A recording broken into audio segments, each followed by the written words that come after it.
Welcome back to DemystifySci. I'm Anastasia. I'm Shiloh. This is the place where we talk about the theories that we believe are going to change the world. Today, we are talking about memetics. So, it seems pretty obvious that humans are the product of our culture, and there are lots of different stories that tell us about how exactly this happened. Why do we look the way that we do? Why do we value the things that we do?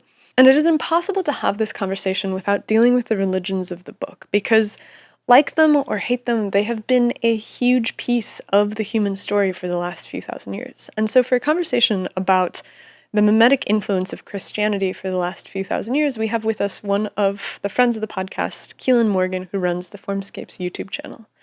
And our goal with this conversation is to try to unpack what it was that Christianity did for humans for the last few thousand years.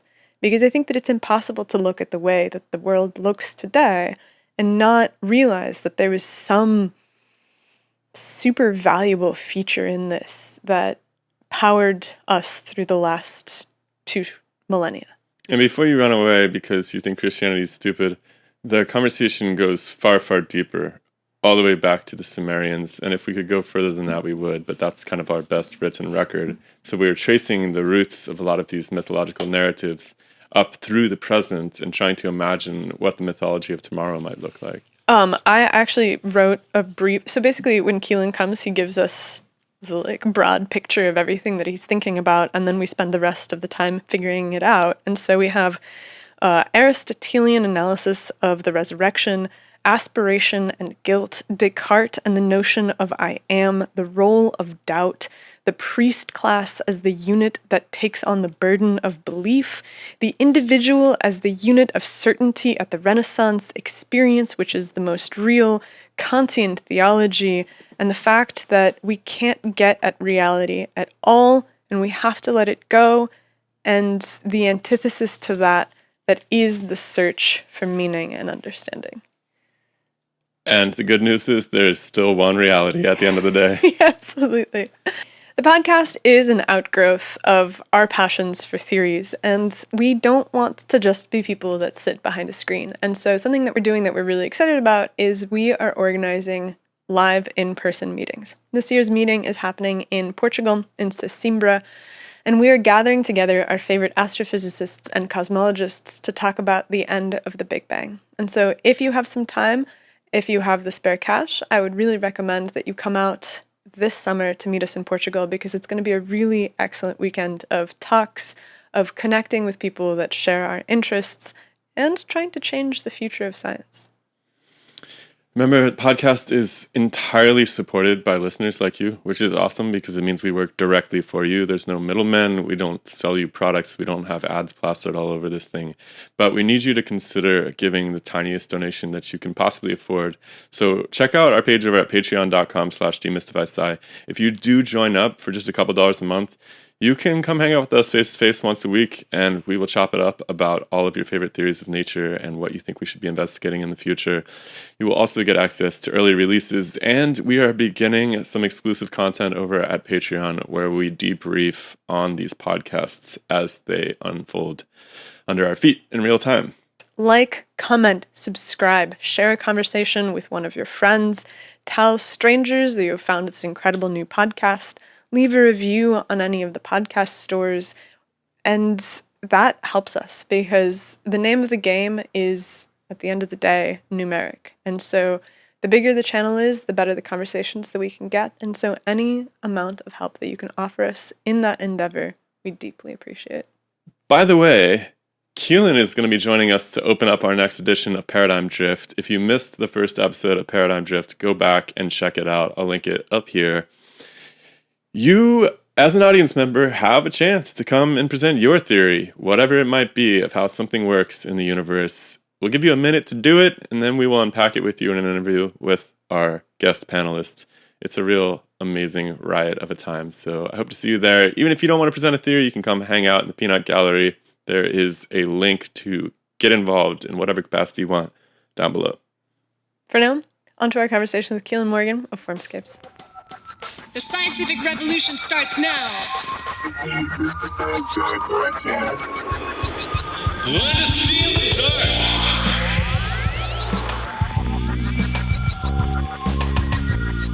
We never got to the bottom of it. He didn't have an answer to the question, but he did leave us with a really interesting thread, which was, I'm not sure that you can say that the religion that takes over the Roman Empire and the world is the same religion that is practiced by the people being fed to lions.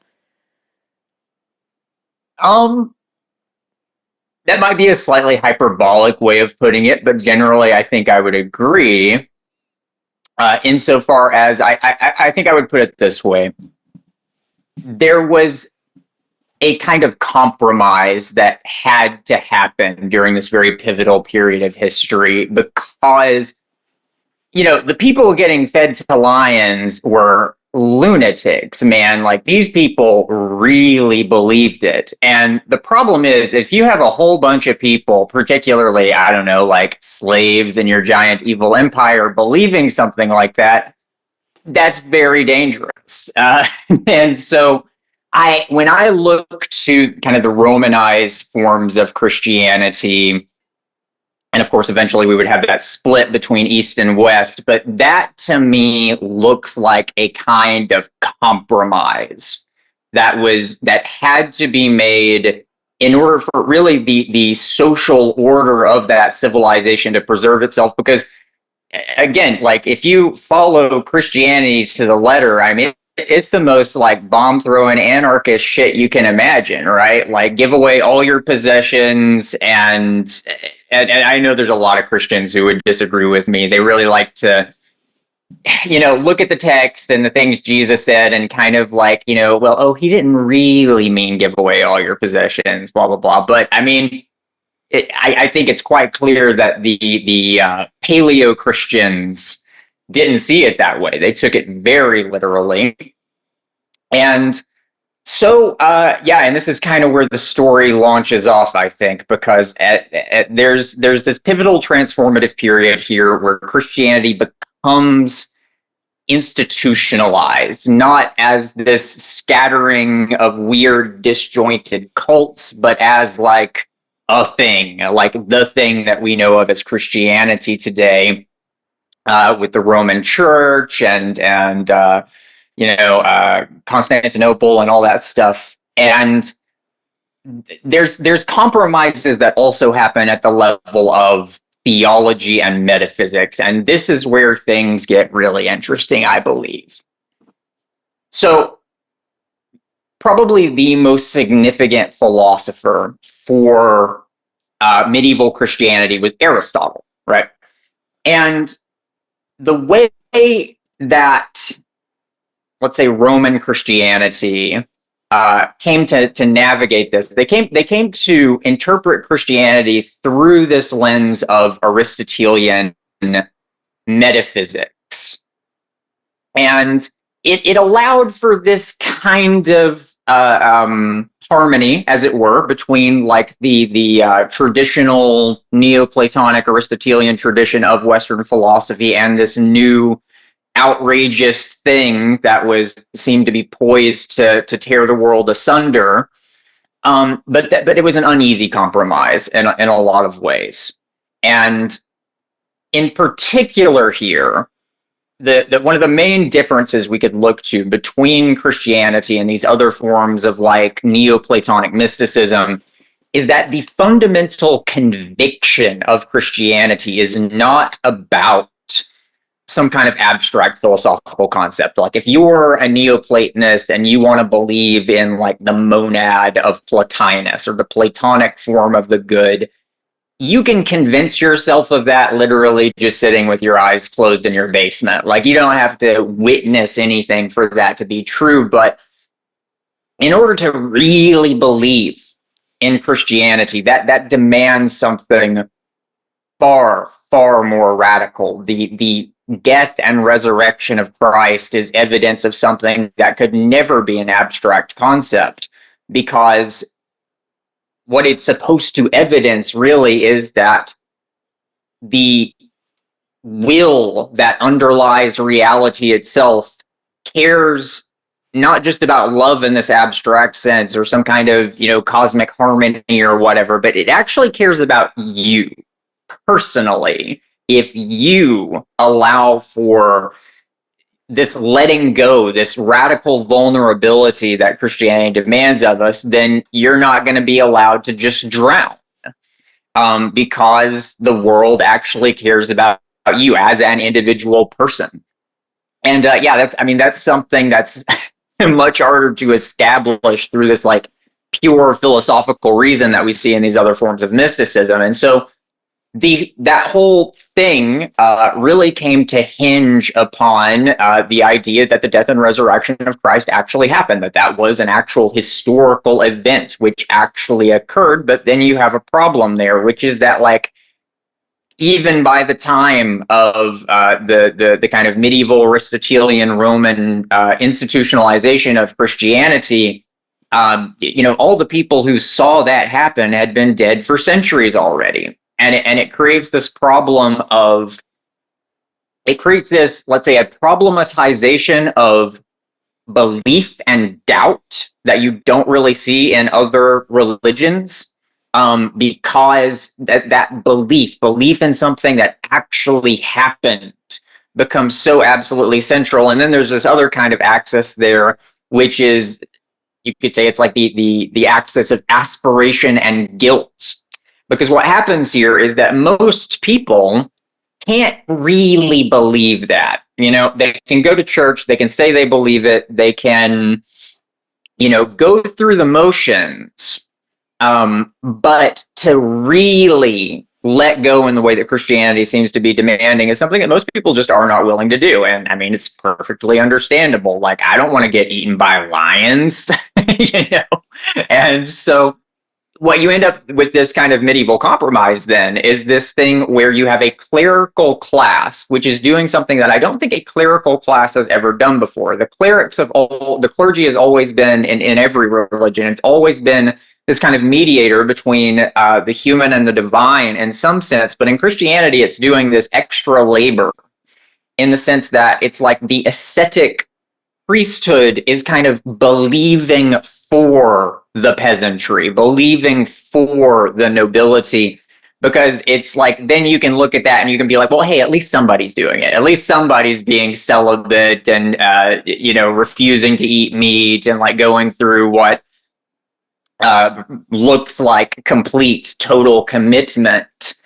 And it allows for this kind of, I almost want to call it like suspended faith, which can exist in this kind of equilibrium state. But ultimately, that complex of doubt and guilt, I believe that is going to be the engine that is ultimately going to result in the Renaissance and the birth of modernity. Because if you look at Descartes, for example, you see very clearly this problem of faith and doubt. There's this need for truth to be something that is witnessed by human eyes. And so what did he do? He doubts everything, recedes as deeply into himself as he possibly can. He discovers a sense of himself as I amness, as I think, therefore I am, as just pure subjective experience, which is a completely different way of thinking about the human self than what you see really at any other time in history. And it all becomes about subjective certainty. He establishes that cogito ergo sum, and then he says, okay, and now I have these clear and distinct ideas, right? Ideas that are clearly beheld before his own subjectivity. And he's like, okay, now I can start to build something that feels real, something that I can actually believe in. And I think that's going to be, there's been quite a rant, but I think that's going to be the engine. That's going to be the engine that's really going to set modernity in motion. Damn, that's a hell of a thesis. I love it. Absolutely.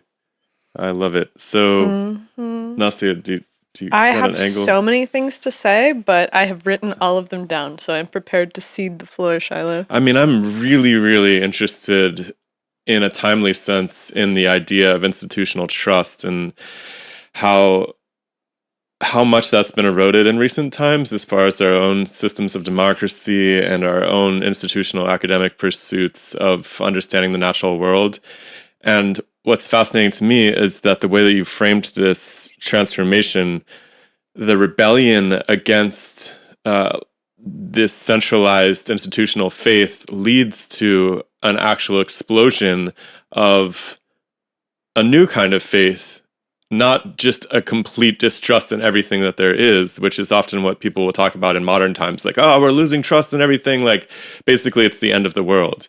But what seems to have happened in the Renaissance or the Enlightenment is out of all of this doubt comes actually a more stable platform, which is based on the individual. And so that's a really interesting parallel that I hadn't thought of in terms of what might come next for our own civilization.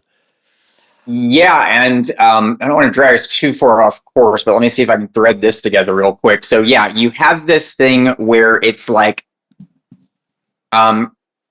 individual subjective experience becomes so significant. We obviously see this in scientific empiricism. We obviously see it in Protestantism as well, is going to be another kind of way that this is going to manifest.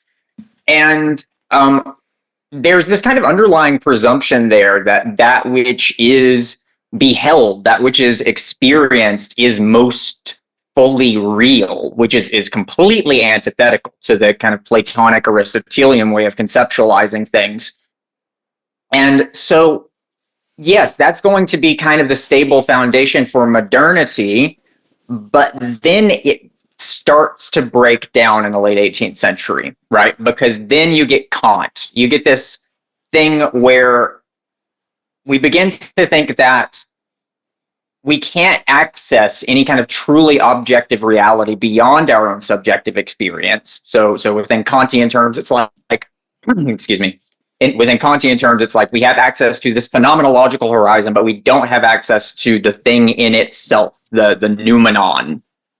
And so Kant tries to kind of thread that by saying, well, there are these necessary preconditions for the possibility of experience, which allow us to kind of have our cake and eat it too, because we can say that, well, all of our minds are kind of constructing reality in these consistent ways, and therefore we're all encountering the same phenomenological reality, but we can never really access the really, really real world beyond that. Then that seems to kind of sort of work for a little while, but now even that is breaking down, because what I have noticed is this.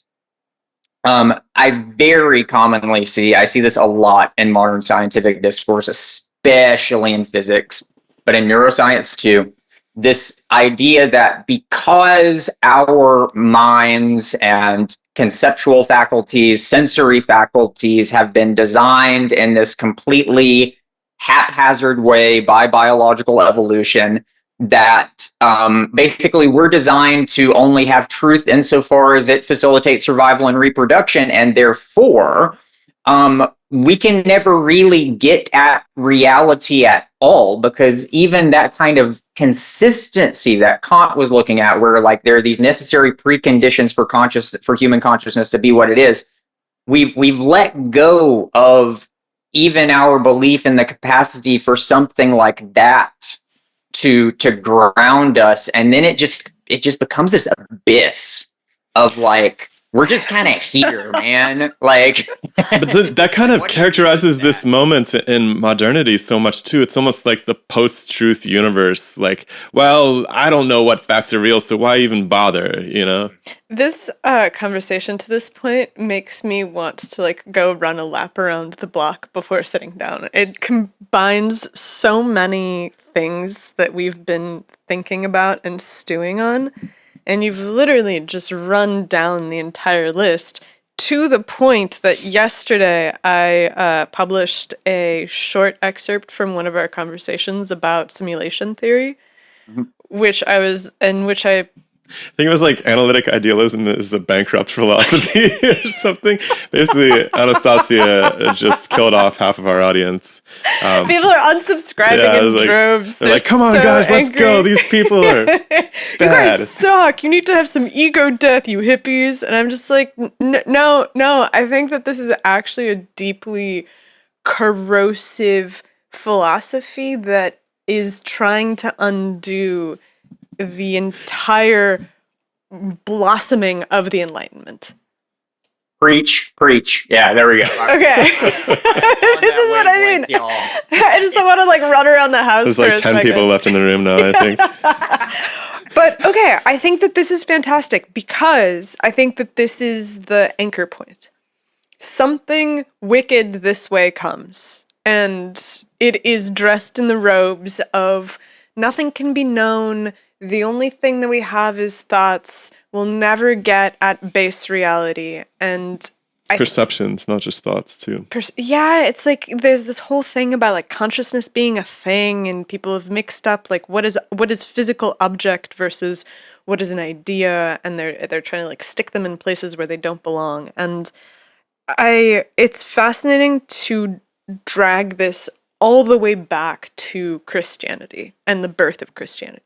Like, do you think that it has to go all the way back there in order to really understand it? Does it have to go farther back? Do we have to start like analyzing, the death of paganism and the incorporation of gods into ourselves in this Janesian sense of the bicameral mind finally awakening to the eye?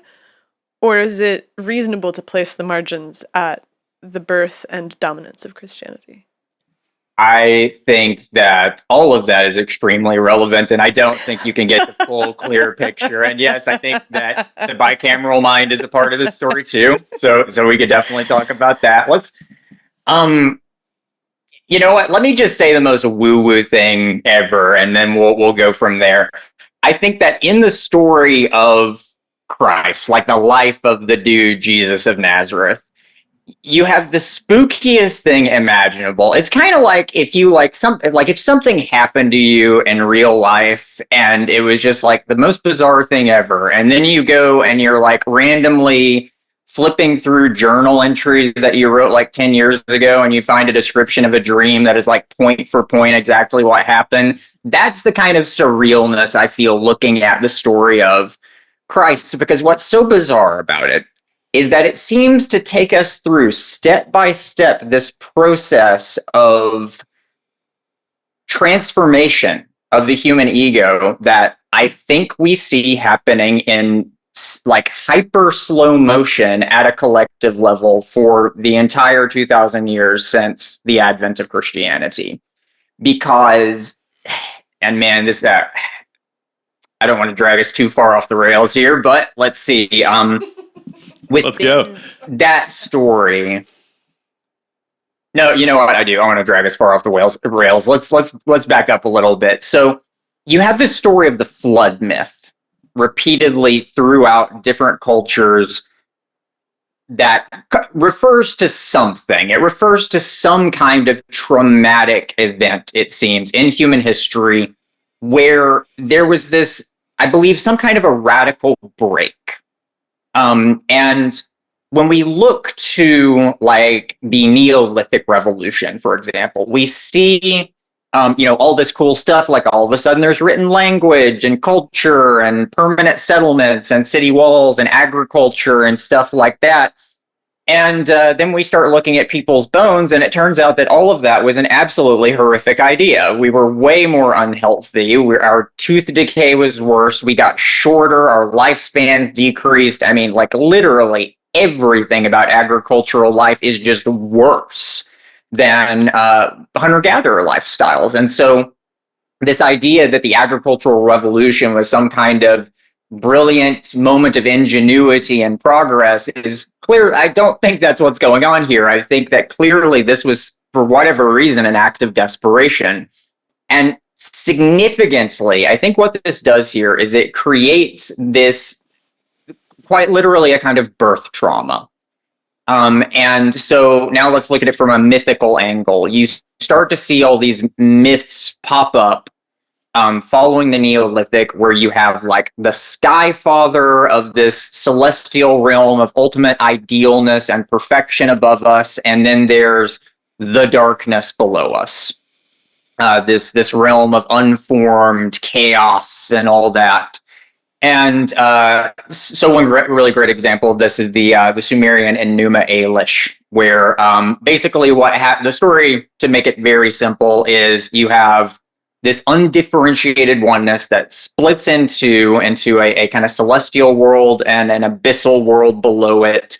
Then you have the god Abzu, which is the sky father, and you have Tiamat, who is the mother ocean type figure, but she's also this evil dragon, and that's important here because that really points us towards what's really going on. And so this story unfolds where they give birth to these younger races of gods, and then there's like this conflict which ensues because the celestial sky father god doesn't like his children because they're too noisy, they're too chaotic, because they have that blood of the mother in them.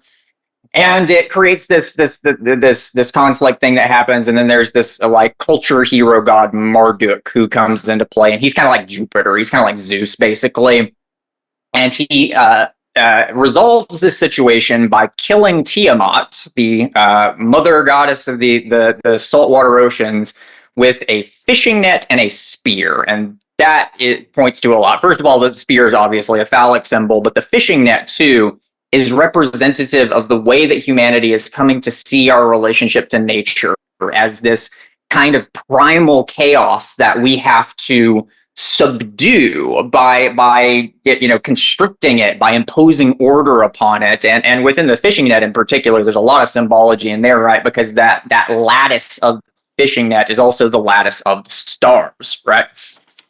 So it's quite literally like we have this like planetary mommy and daddy issues over this like crazy birth trauma thing that, whatever that was. And this sets up a really weird situation where, on the one hand, we feel utterly estranged from the great mother goddess, who we have now come to see as this primal vortex of chaos.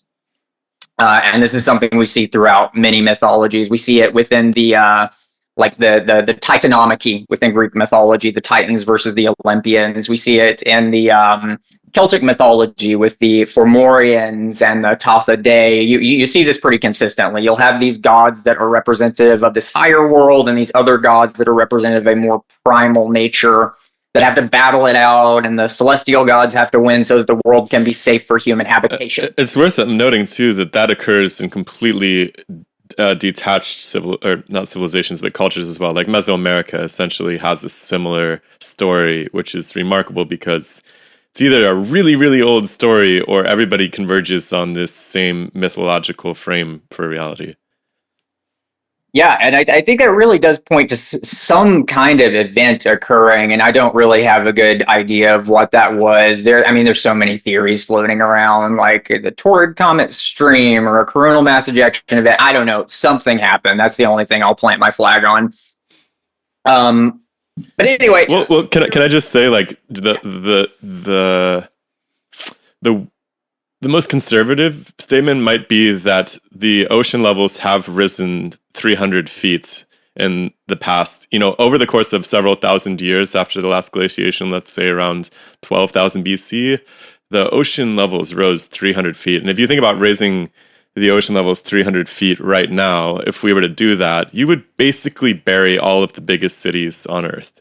And so, just the most conservative estimate would be that at least something crazy did happen with respect to flooding. And, whether that's what these refer to or if it's more meta than that is anybody's guess, but that certainly did happen. Mm-hmm. Yeah. At the very least, it was something that deeply destabilized the way of life that we had maintained for a very, very long time. And it seems to me that a lot of the cool new toys that we whip out around the Neolithic Revolution period, that was because if we didn't do that, we were going to die. That seems to be what's going on to me. But I think that's a really interesting take. Civilization as a scarcity response is probably true and implies, interestingly enough, that in a post-scarcity world, civilization might not be the default anymore. And so these are interesting things. Also interesting is this idea of the archetypal mythological figure of Jesus of Nazareth being a mimetic template that's organized society for 2,000 years in context of this net and fishing frame, because isn't he the fisher of men? Mm-hmm. So Yeah. let's sketch out the period prior to the construction of this mimetic character in order to make the case for why the mimetic character was necessary, and then we can go to how you see the story having shaped the last 2,000 years of kind of human cultural evolution. What do you think, Shay? Okay. Well, let me finish up what I was saying with the Enuma Elish first, because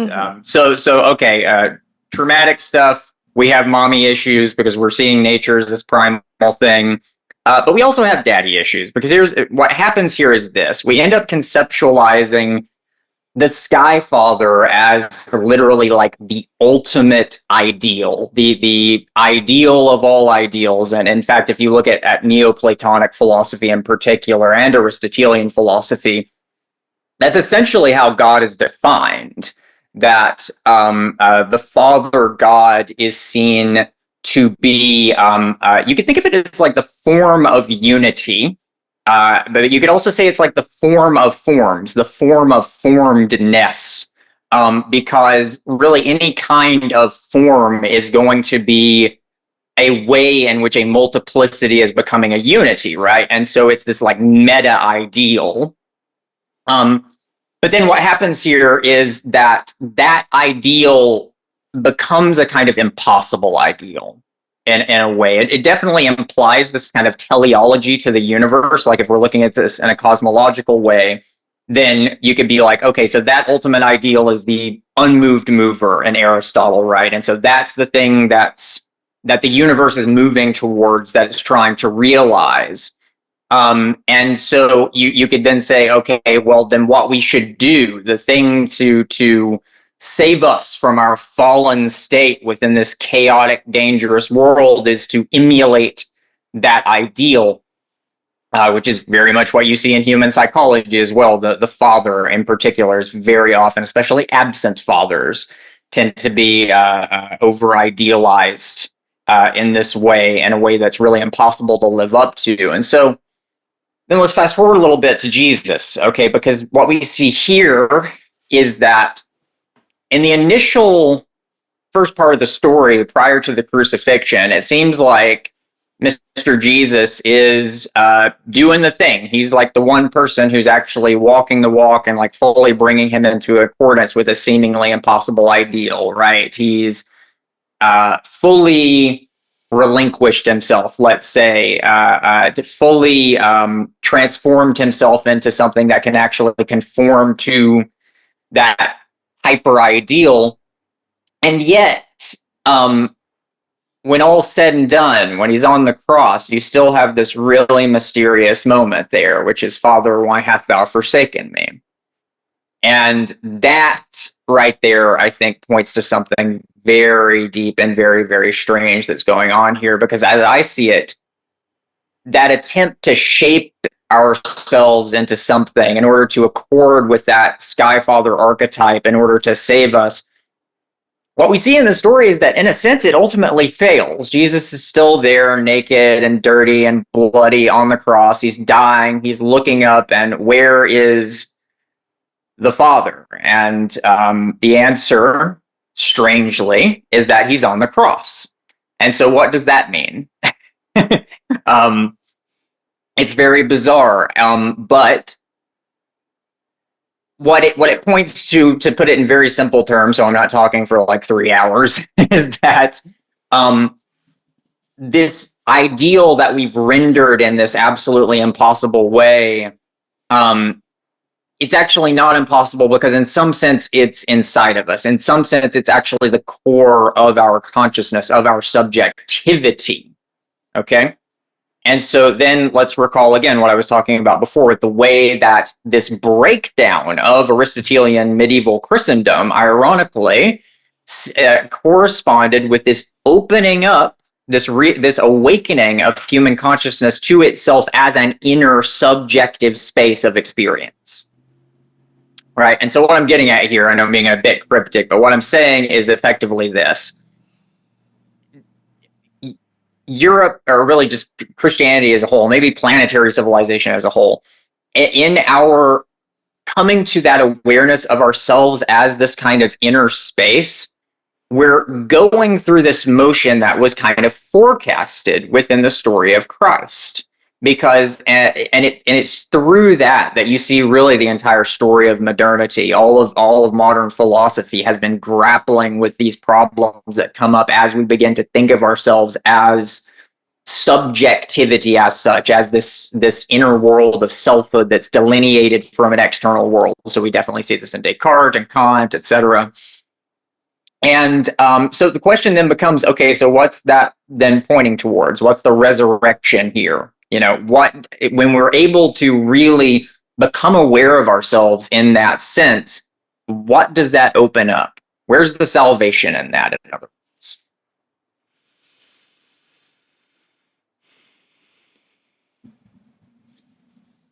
I know I threw a lot at you. Do you I thought you were going to just drop the mic, actually, and walk off. That was awesome. Do you have an answer? Or is that a rhetorical question? I think I do. Let's see if I can put this in a way that doesn't sound super cryptic. Actually, I'm not even going to try to do that. Let's tell a little bit more of the story first, so I don't have to worry about that. So I've already noted, you see this opening up of subjectivity in René Descartes. This opening up of this us becoming aware of ourselves as an inner space, and then you see this whole thing playing out then with David Hume's skepticism, and then Kant's kind of compromised with that, with his whole transcendental idealism thing, and something really interesting happens here in Kant, actually. So Kant is trying to solve this problem of skepticism, this problem of how can we ever have knowledge of an external world if all we've got to work with is these little giblets of experience, and we can only connect them together with our ideas, and those are apparently all in our heads. So what do? So Kant tries to solve this problem by taking what's called Hume's fork. So this is the distinction between what he calls matters of fact and relations of ideas. Kant takes it and he unfolds it into a quadrant system where you have the synthetic a priori, the synthetic a posteriori, the analytic a priori, and the analytic a posteriori. And so, to make a very long story short, what's going on here is he's taking this idea of the synthetic a priori. That's really the important point here, because that is the idea of knowledge that we can have in advance, prior to experience, about what the contents of our experience must be like based on the way that our minds organize experience. And so how he does this, he says we can know things about that. We can know things about how our experiences must be rendered coherent by our consciousness, because our consciousness on a fundamental level is that very coherent. So this is what he calls the unity of apperception.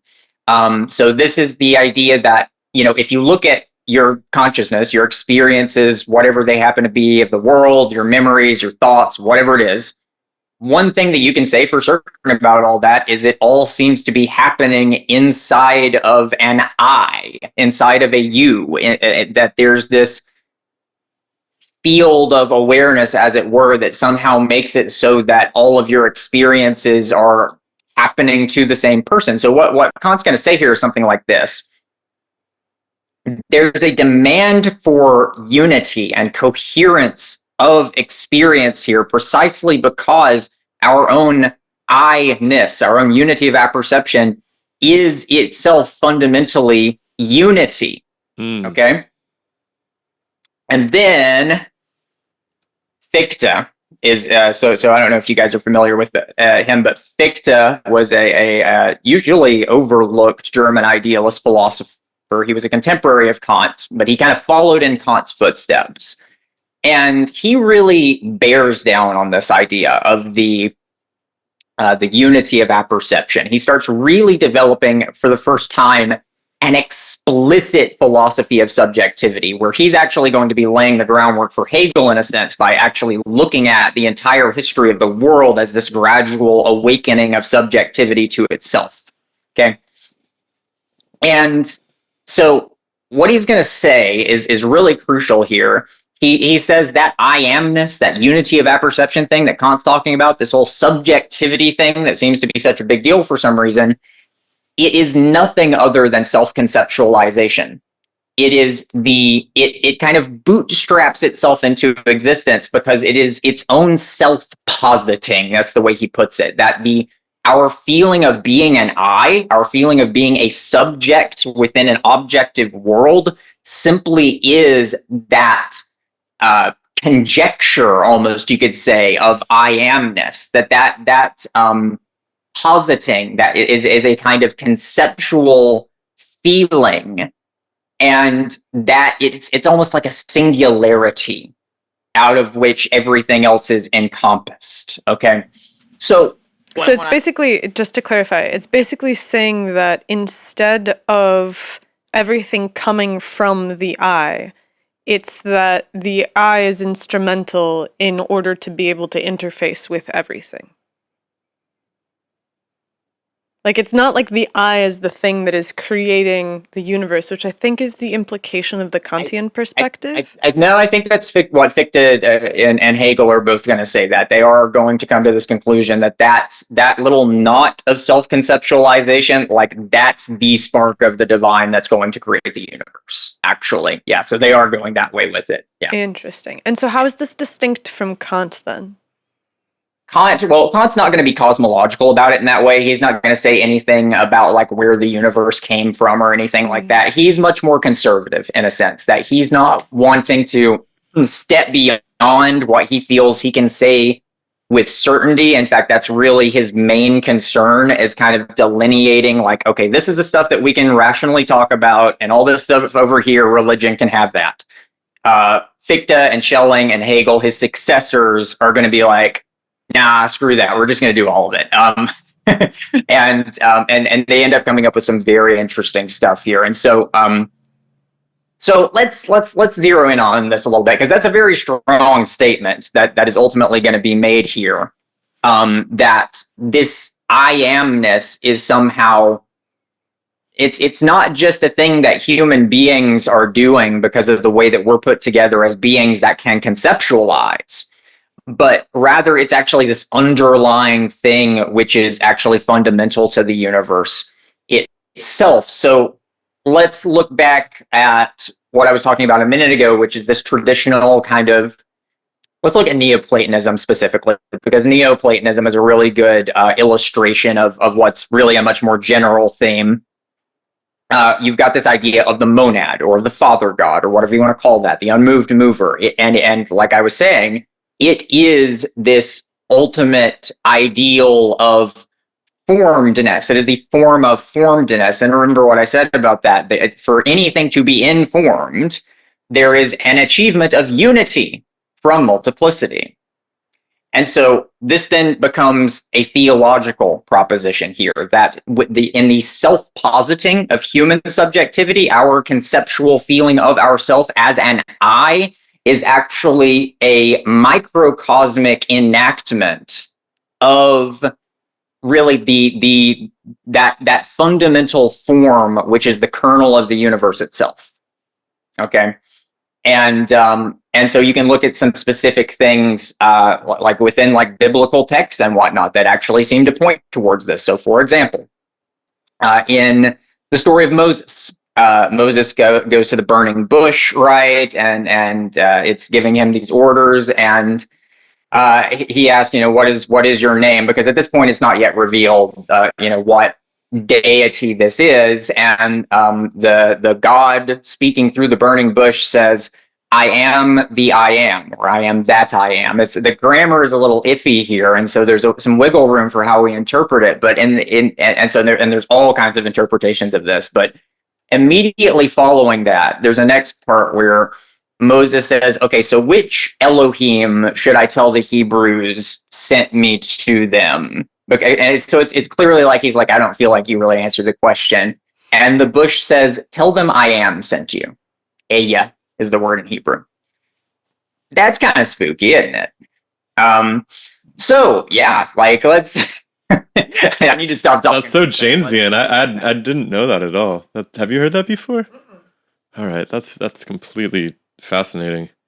I mean, there's something that's really interesting to me here too about the internal need to unify narratives about the world and how that might drive our external need as cultures to get behind narratives as one, because in some sense it's mentally healthy to have unified narratives about existence. The alternative is something like schizophrenia, right, where you don't really have a self at all. You're just all these different warring selves, the best I can imagine it anyways.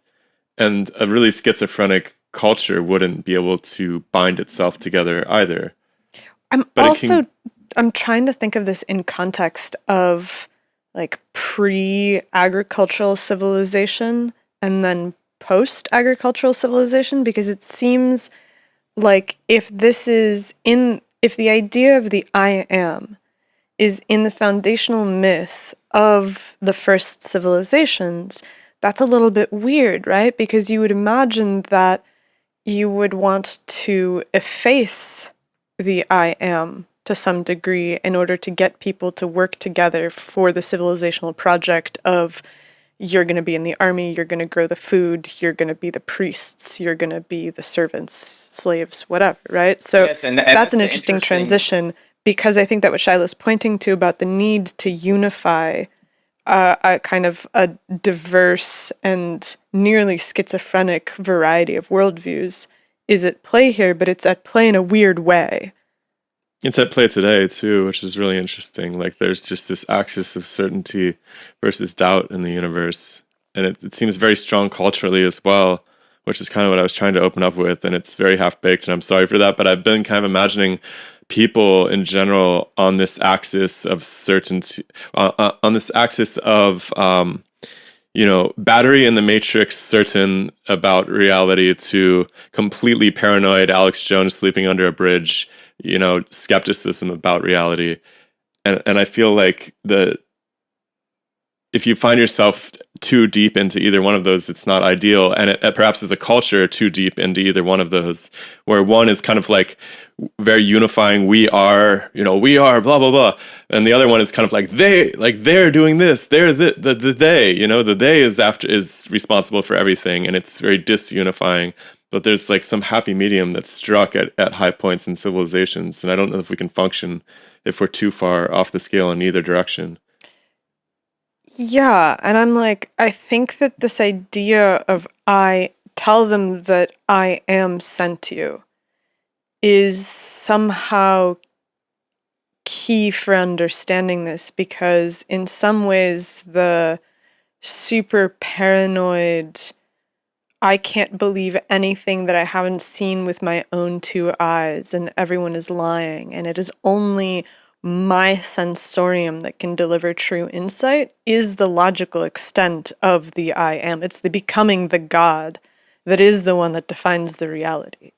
And so isn't it very interesting that actually saying the true name of God was the ultimate taboo in the Hebrew religion, right? Because when you say that I am, what's that referring to now? It's referring to you, right? And so it was only within very specific sacred contexts that could actually be said. And that's why these other terms like Yahweh and Adonai and Elohim were used instead as pseudonyms, because they seem to have literally believed that saying that had this magical power. And if we fast forward to the Renaissance and Descartes and Kant and all the stuff surrounding that, it seems like that is quite correct, actually, because it's around that time that the floodgates are opened for what we now call modernity.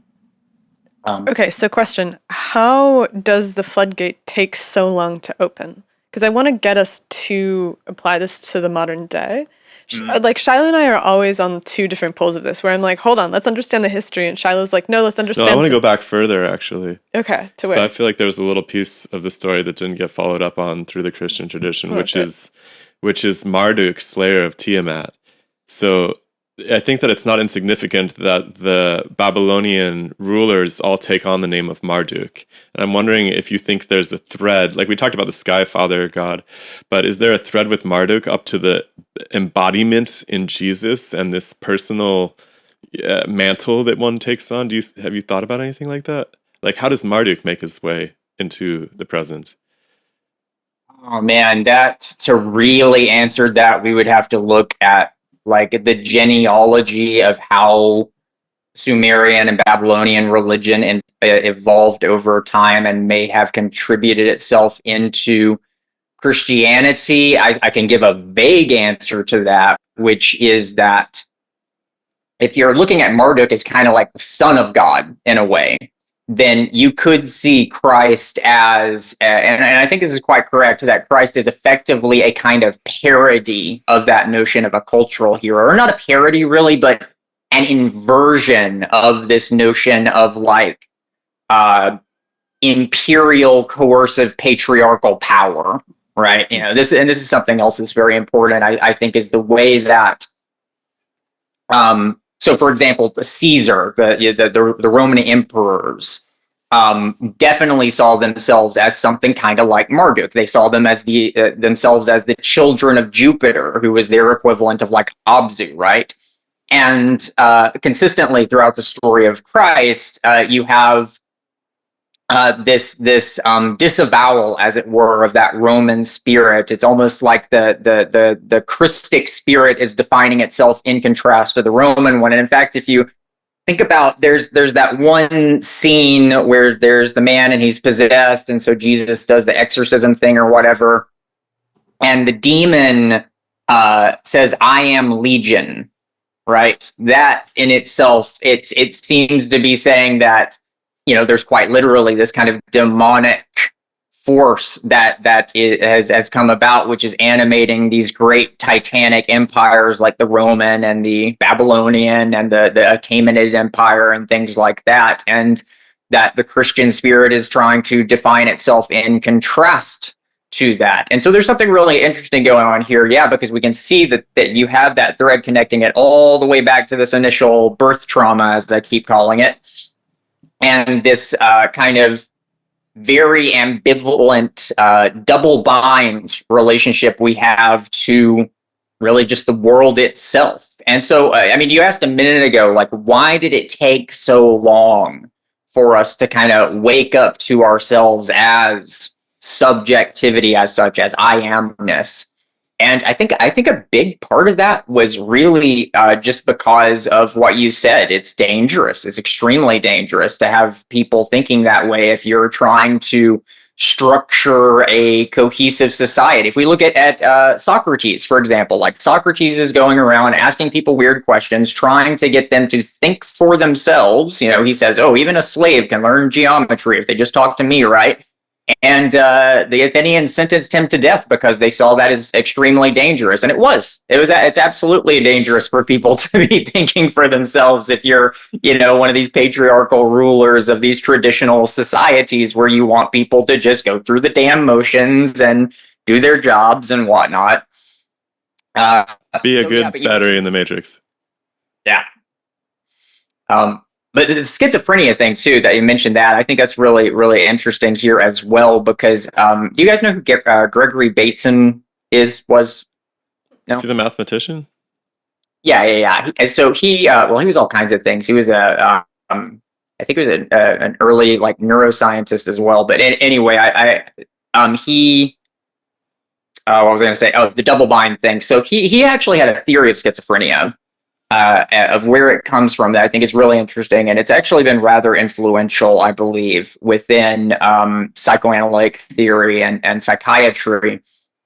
And basically, the idea is this: that at a very young age, as like an infant or a toddler, one of the most important things that happens in the development of the human psyche is that there has to be this kind of, let's say, territorialization of the child's sense of like the self-world boundary, right? Because this that boundary is actually not very fixed. It's actually very fluid in many ways. It changes throughout our lives, and That's a process that can get messed up really badly if the child is in what Bateson calls a double bind situation. So this is going to be a situation where the child is dealing with a caregiver, and they're getting these mixed signals of like affection on the one hand and maybe some kind of violence on the other, or they're made to feel like they are bad in some way, and then you're contrasting that with like the need for the caregiver, and it creates this thing where the self can never really establish boundaries and be like, okay, this is me, this is what I am in relation to the world, and that then forms the kernel from which the rest of the human being is going to kind of be built, as our sense of selfhood then comes to develop throughout the rest of the lifetime. And so what Bateson believed is that what happens here with schizophrenics is because of the destabilization that occurs within that early childhood period, you end up with these adults where those boundaries are really fluid in a way that they should not be. And moreover, that any kind of fear and anxiety and paranoia is going to cause those boundaries to kind of contract, as it were, in such a way that there's like even our own thoughts, we might start feeling those to be some kind of alien other. Dissociation from the body is another thing that happens quite frequently. And what I would say here is this, that schizophrenia is actually a uniquely modern phenomenon, precisely because, well, on the one hand, of just how chaotic our world has become. Our egos are not put together in this very systematic way that they are within traditional societies, but also because we really do experience ourselves as subjectivity in a way that is simply taken for granted. And that in itself means that our central sense of I amness, what we feel that I is pointing to fundamentally is not the body. It's not your personality or behavior. We feel it's just pointing to this kind of abstract field of experience. And if you are that and you've disassociated from everything else, then you are trapped in a prison of your own subjectivity in a way that is absolutely horrifying. And I think that yeah, this is a pretty good way of thinking about what schizophrenia is, and maybe other kinds of psychiatric disorders as well. Sounds like analytic idealism to me. Sorry. I'm done. I'm out.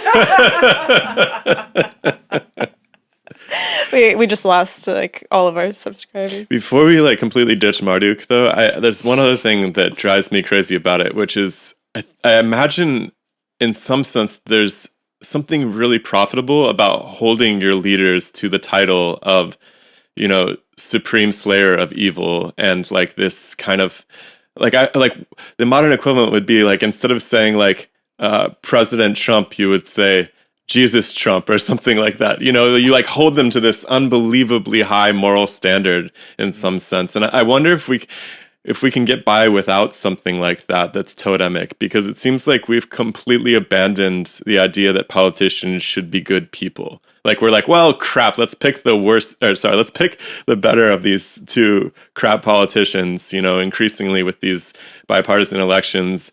And that's just the compromise that everybody who's voting, I mean, there's a few people who are just like way into one team or the other, but at the end of the day, it's this increasing resignation to like, well, we can't expect, you know, people who are our leaders to also be good people at the same time. And it's a really interesting fraction. I wonder if the Sumerians hadn't kind of nailed it by holding their leaders to this almost otherworldly standard.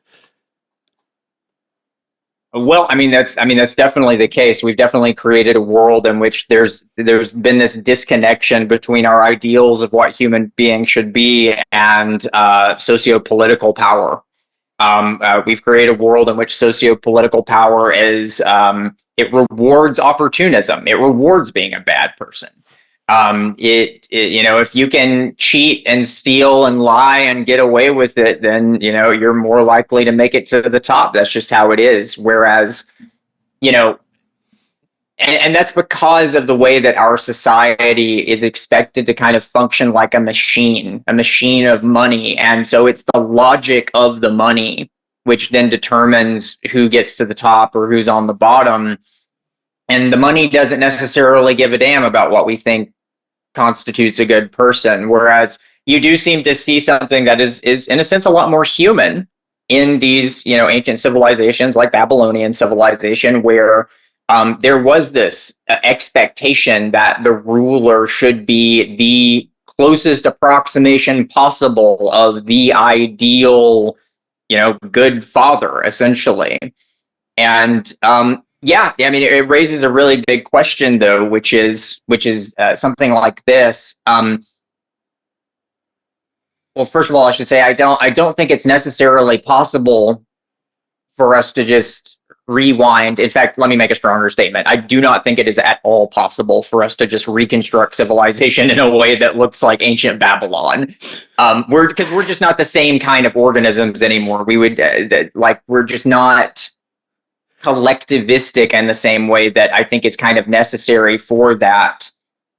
When Socrates was going around Athens teaching people to, reason through things on their own, that was news, man. That was people didn't do that. But now it's just that's just how we are. We are hyper individualized in a way that has never been the case before. And so that raises kind of the ultimate question here, which is now what? How do you take these hyper individualized pinpricks of subjectivity and organize them into a society that's not this giant devouring machine that seems poised to turn us all into frickin' robots? That's the problem, I think. That's the problem. And what's really interesting about studying ancient mythology is that you can see through the ideas that have been preserved the mimetic touchstones that were necessary to get us to this point. And so Shiloh and I spend a lot of time talking about this, where we were like, this is going to take a second to unpack. So you have the serpent at the center of a lot of ancient mythologies. And I think that that's representative of probably something that happened and was meaningful, not in the sense that they were slaying dragons, but in the sense that whatever cultural event occurred at the base of these traditions had something to do in some way with snakes. And we had a guy and so to put the thesis up front first, I'm like, if we take those stories to be reflective of something that happened, and then we tried to codify the proper way to react to those things, and then those codes have been carried forward through time in a way that has produced our current surroundings, then our task now is to try to mythologize the present in a way that will help us figure out what to do in the future. Because we right now are writing the mythology that will be the stories told of this time 5,000 years in the future. Does that make sense? I doubt that the Bible will remain a story of something that happened, 2,000 to 5,000 years ago. And there will be something else that will be the story that we tell of what happened now. The Newer Testament. Yeah, the Newer Testament, exactly. And so I'm just always trying to think about that, where it's like, okay, these stories have led us here. This is the development.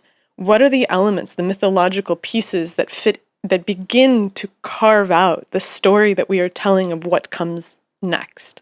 Where it's like, we had a guy on the show, Andrew Cutler, who has this kind of interesting theory about where the I amness comes from. And he tells the story of the snake cults that figured out how to have these psychoactive experiences using snake venom in order to approach death without dying, and to then realize that there was an I am that was separate from the body. And then that mental technology was what kickstarted the modern human culture.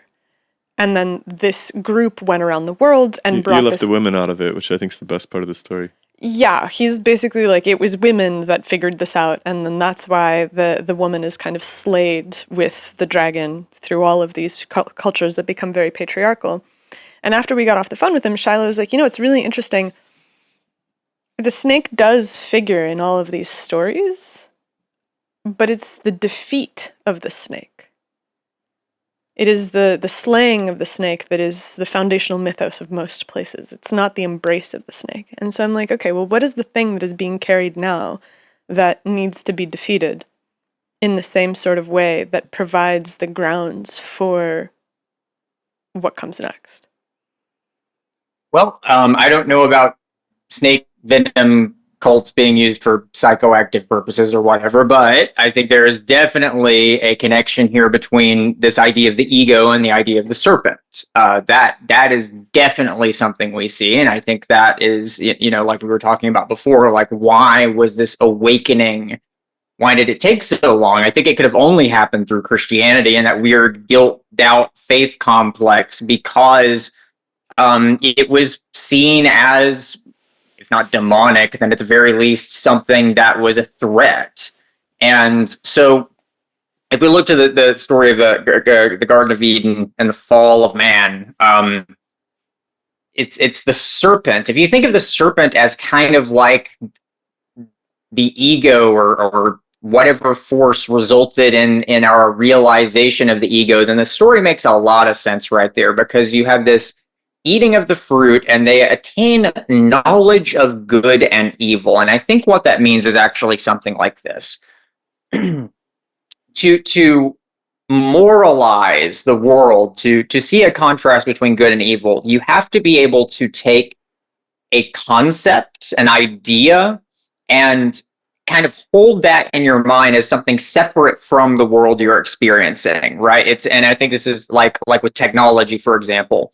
In order for a human being to create like an arrowhead from a stone, it's not enough to be like, oh, this is a nice stone, I can smash some nuts with it. There are various animals that can do things like that, but we can look at the stone and we can be like, there's an arrowhead in that, because we can have the arrowhead as an idea that we can conceptualize independently of what we're actually encountering in the world.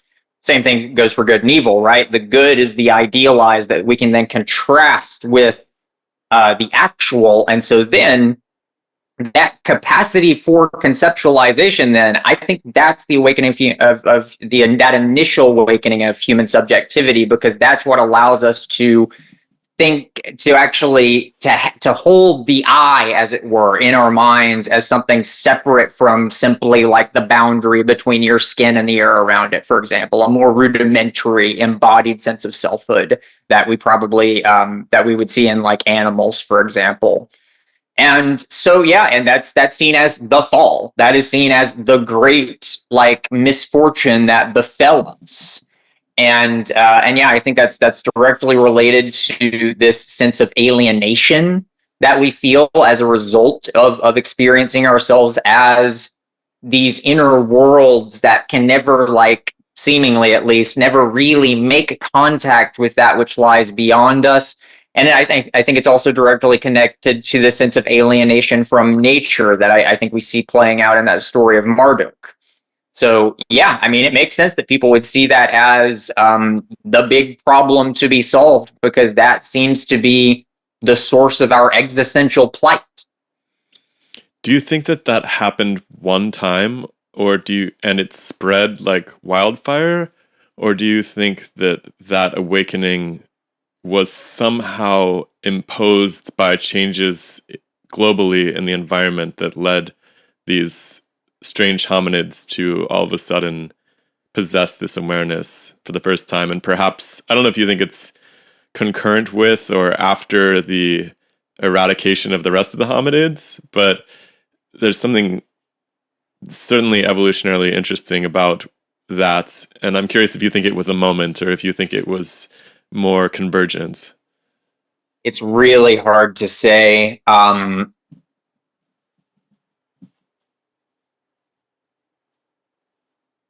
It's really hard to say. I want to say that as far back in history as we're seeing things like the usage of fire and rudimentary tools, we're seeing at least the most primitive kind of human subjectivity. So that's going to go way back. That's going to mean that kind of state of nature, as it were, that was shattered during the transition from the Paleolithic to the Neolithic. That, I mean, who knows, 300,000 years or longer, in which we had subjectivity, but we were still kind of in the womb, as it were. We still didn't feel ourselves to be part of this distinctly human world, which was barred by walls from nature. We were still presumably doing something akin to hunter-gatherer lifestyles. Though I have my doubts that it was exactly that. But anyway, let me address your question more directly. On a gut level, because I don't have anything real to make this on the basis of, but on a gut level, I kind of want to say that there was like one spark, because and I'm just saying that because it does feel to me like that's a boundary that you've either crossed or you haven't. It doesn't seem to me, and I could be wrong about this, but it doesn't seem like you could have this very gradual process. It does seem to be that at some point that kind of has to just happen, but maybe not. I don't know. Rupert Sheldrake would basically say that once someone has figured it out, it's easier for somebody else to figure it out as well, right? The idea of the morphic field, morphic resonance, where once the containment wall has been breached, all of a sudden it becomes easier. And the idea of the zeitgeist also kind of fits into that, where it might have happened at around the same time, just due to some either evolutionary pressure or some environmental pressure. Like, it seems plausible that even if it didn't come from one specific point, it kind of came at around the same time, the same way that, Leibniz and Newton both figure out the dynamic mathematics of nature at around the same time without being in contact. Like, there's just something in the air. People are moving around, the ideas are being born, the world is ready for it. Certainly would confer an enormous advantage on you as a tribe if you'd figured out how to abstractly behold the future, even if it's just from a tool use perspective or something. And then, but the tribe has to have the sense not just of I, right? Like, that's what's really interesting, where the I allows you to build the arrowhead out of the rock, but then you also have to have the sense of the we and the shared purpose and the idea that the I is immediately subjugated into a whole that acts together, into a larger I, in order to be functional. Because if you don't, everybody just goes their own way, right? Well, it's the huge balancing act in general with civil society. Like, I kind of want to distinguish between civil society, which I think is a cool project, and civilization, which tends to get rather tyrannical and serve a few people at the expense of everybody else often. Like Kehlan was saying, with, destroying people's health and their nutrition goes to crap, and there's all these unfortunate wars, large-scale wars for the first time. But something about this civil society with this contractual recognition of good and evil and some orientation towards doing what's good seems really productive and useful. Like, if we were going to just, if we all got thrown into a nuclear war tomorrow and we had to reconstitute society, what would your best version look like? It's like,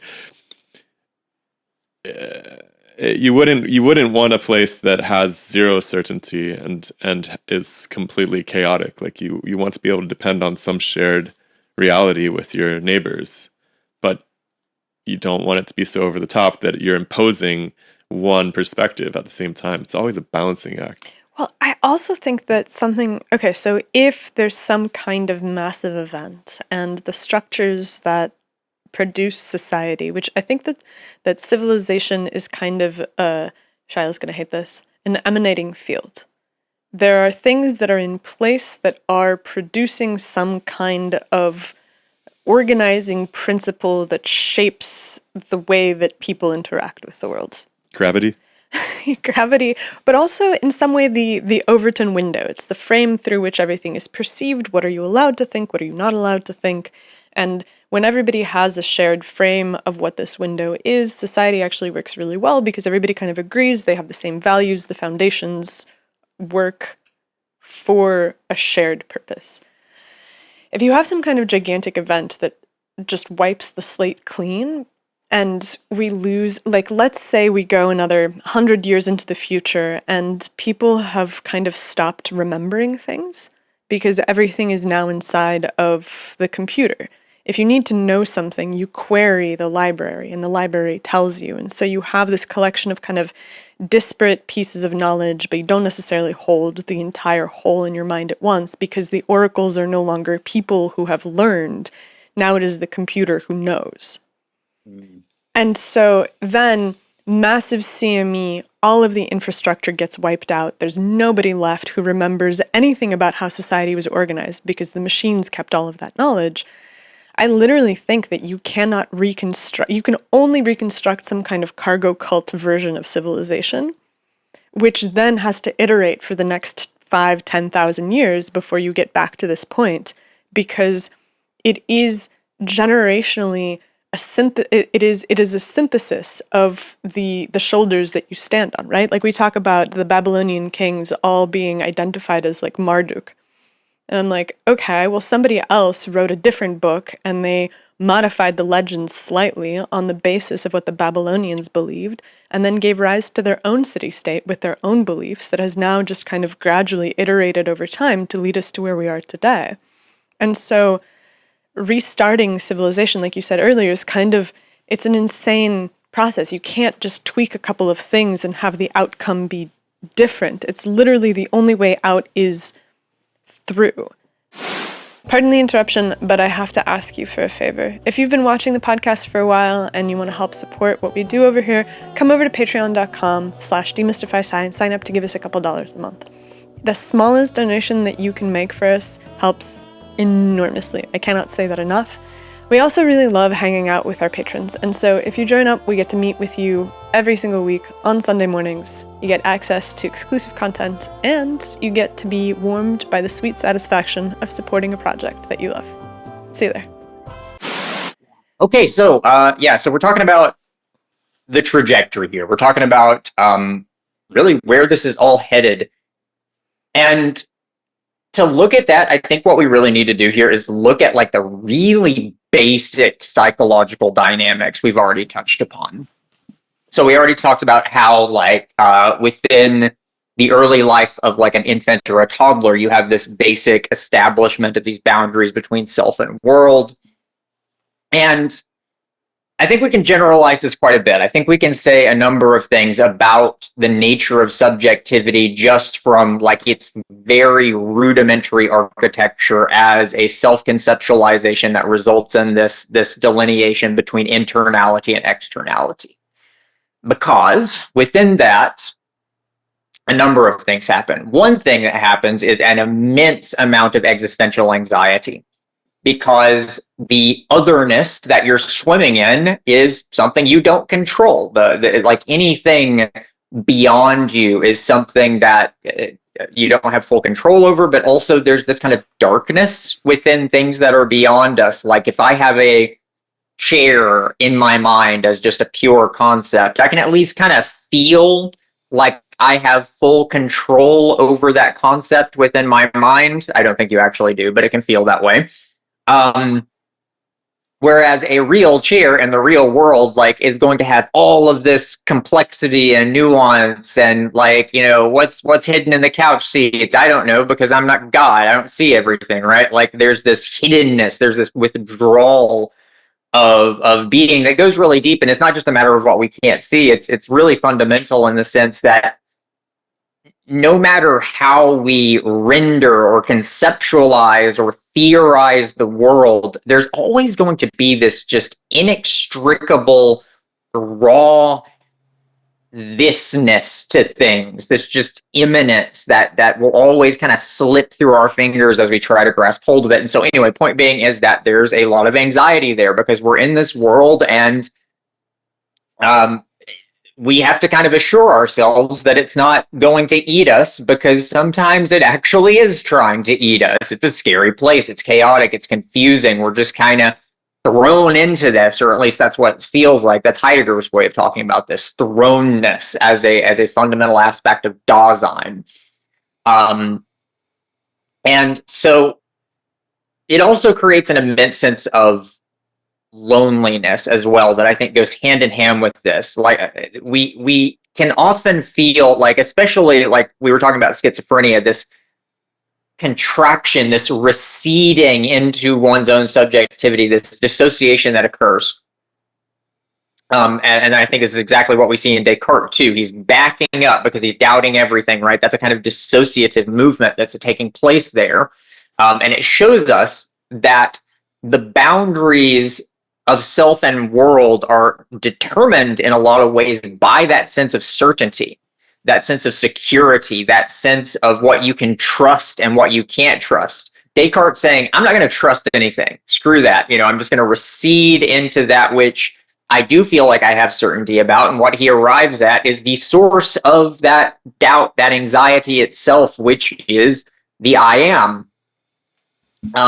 And I want to interrupt you just for a second in terms of this doubt, which I think that it's really, really important to remember that when Descartes wrote, he didn't just write, I think, therefore I am. He wrote, I doubt, therefore I think, therefore I am. And it's the doubt is completely erased from the discussion almost always. Mm-hmm. Yeah. And the doubt is super fundamental here because in a way you can see that as like, you can see that self-other boundary as actually more like this kind of permeable gradient that can do all kinds of weird stuff, right? Like your friends and family, for example, are kind of within that aura of selfness in a sense. They're not quite you, but they're in this kind of liminal space, you could say. And then like some stranger wearing a hoodie and like, walking down the street late at night, like that's way in like otherness territory. Like, I don't know him. Like, I don't want to get mugged. So yeah, there's this gradient here. And with the body too, you also have something like that. I feel that my heart is inside of me, but I usually don't necessarily feel that I am my heart unless I sit around and meditate a bunch and start playing with my consciousness, which is a very fun thing to do, but nonetheless. Point being is you have this liminality there, but there's also this alienation in the sense of loneliness. Alienation in the sense of like, if you are identifying as just this expanse of possibility of experience and not the contents anymore, just the raw consciousness, then you kind of find yourself just like wandering by yourself through this vast barren landscape. And it's like, why am I here? Where is everybody? And that's a very disheartening feeling. It's something that that really drives us as well, I believe. And so you have these different components then of this sense of alienation and anxiety about one's separation from the world that then, I would argue, fundamentally direct us towards some kind of resolution of that problem. And the most basic resolution to that problem is simply love, the possibility of the unification of selfhood and otherness into something greater than ourselves so that we're no longer just trapped in this prison of our own minds. There is a desperate longing within the depths of the human soul for that, I believe, and it's directly related to that basic architecture of subjectivity. But it can also go wrong in various ways. You need to be able to trust in order to be able to do that. And if you can't trust, then you've got a couple of other options. One is use whatever power you have to subdue and control and beat the world into submission so that it's no longer felt as a threat to you. You feel it rather as an extension of yourself. And the other is to try to escape from the world in some way, which could manifest as, drug use or some kind of very transcendentally oriented spiritual practices. But if we're really going to affirm life, if we're really going to be here for it, then the one that we should identify with is that will to unification. And so this is interesting, right? Because if you think about the way that we conceptualize goodness and beauty, something interesting pops out here. So we can say that in a very general sense, beauty and goodness are about unity, like a healthy human body, a healthy human mind, organism, is one in which all the various parts are able to cohere with one another in such a way that that they're not destroying one another, that they're allowing for this flourishing of the whole because they're woven together into this coherent, unified tapestry.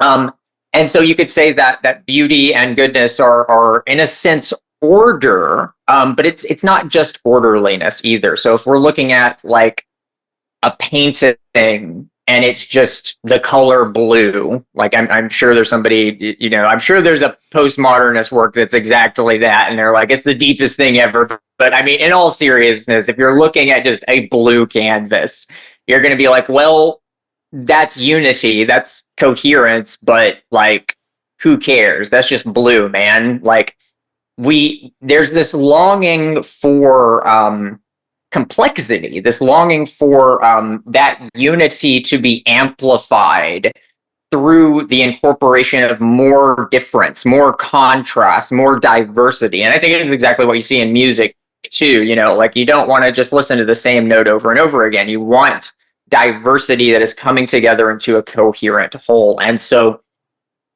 fundamentally, I think that illustrates what the human love impulse really amounts to. We want to do that. We want to participate in that. We want to become part of that. And that's the difficulty then. And this is where we start getting into these more specific psychological dynamics. Let's refer back to the fall, the Garden of Eden story, right? When the fall happens, the first emotion that comes out of that is shame, interestingly. Adam and Eve recognize that they are naked, and they feel the need to clothe themselves. So why is that? What's going on here? So what I think is going on here is something like this, and I'm borrowing a page or two.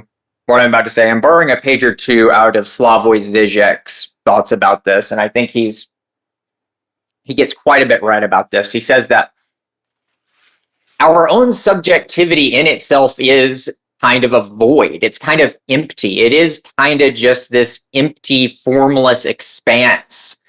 And there is this intense feeling of vulnerability, which comes with that, and weakness, which comes with that, and also valuelessness, in a sense, that comes with that. Because, if you want to be loved, if you want to be empowered, your subjectivity seems like the last thing that can possibly do that, because it is so raw. It is so formless, in a sense. And so we clothe ourselves, as it were. We try to create an external self, let's say, which has this personality that is great and charismatic, and everybody loves us. Yay!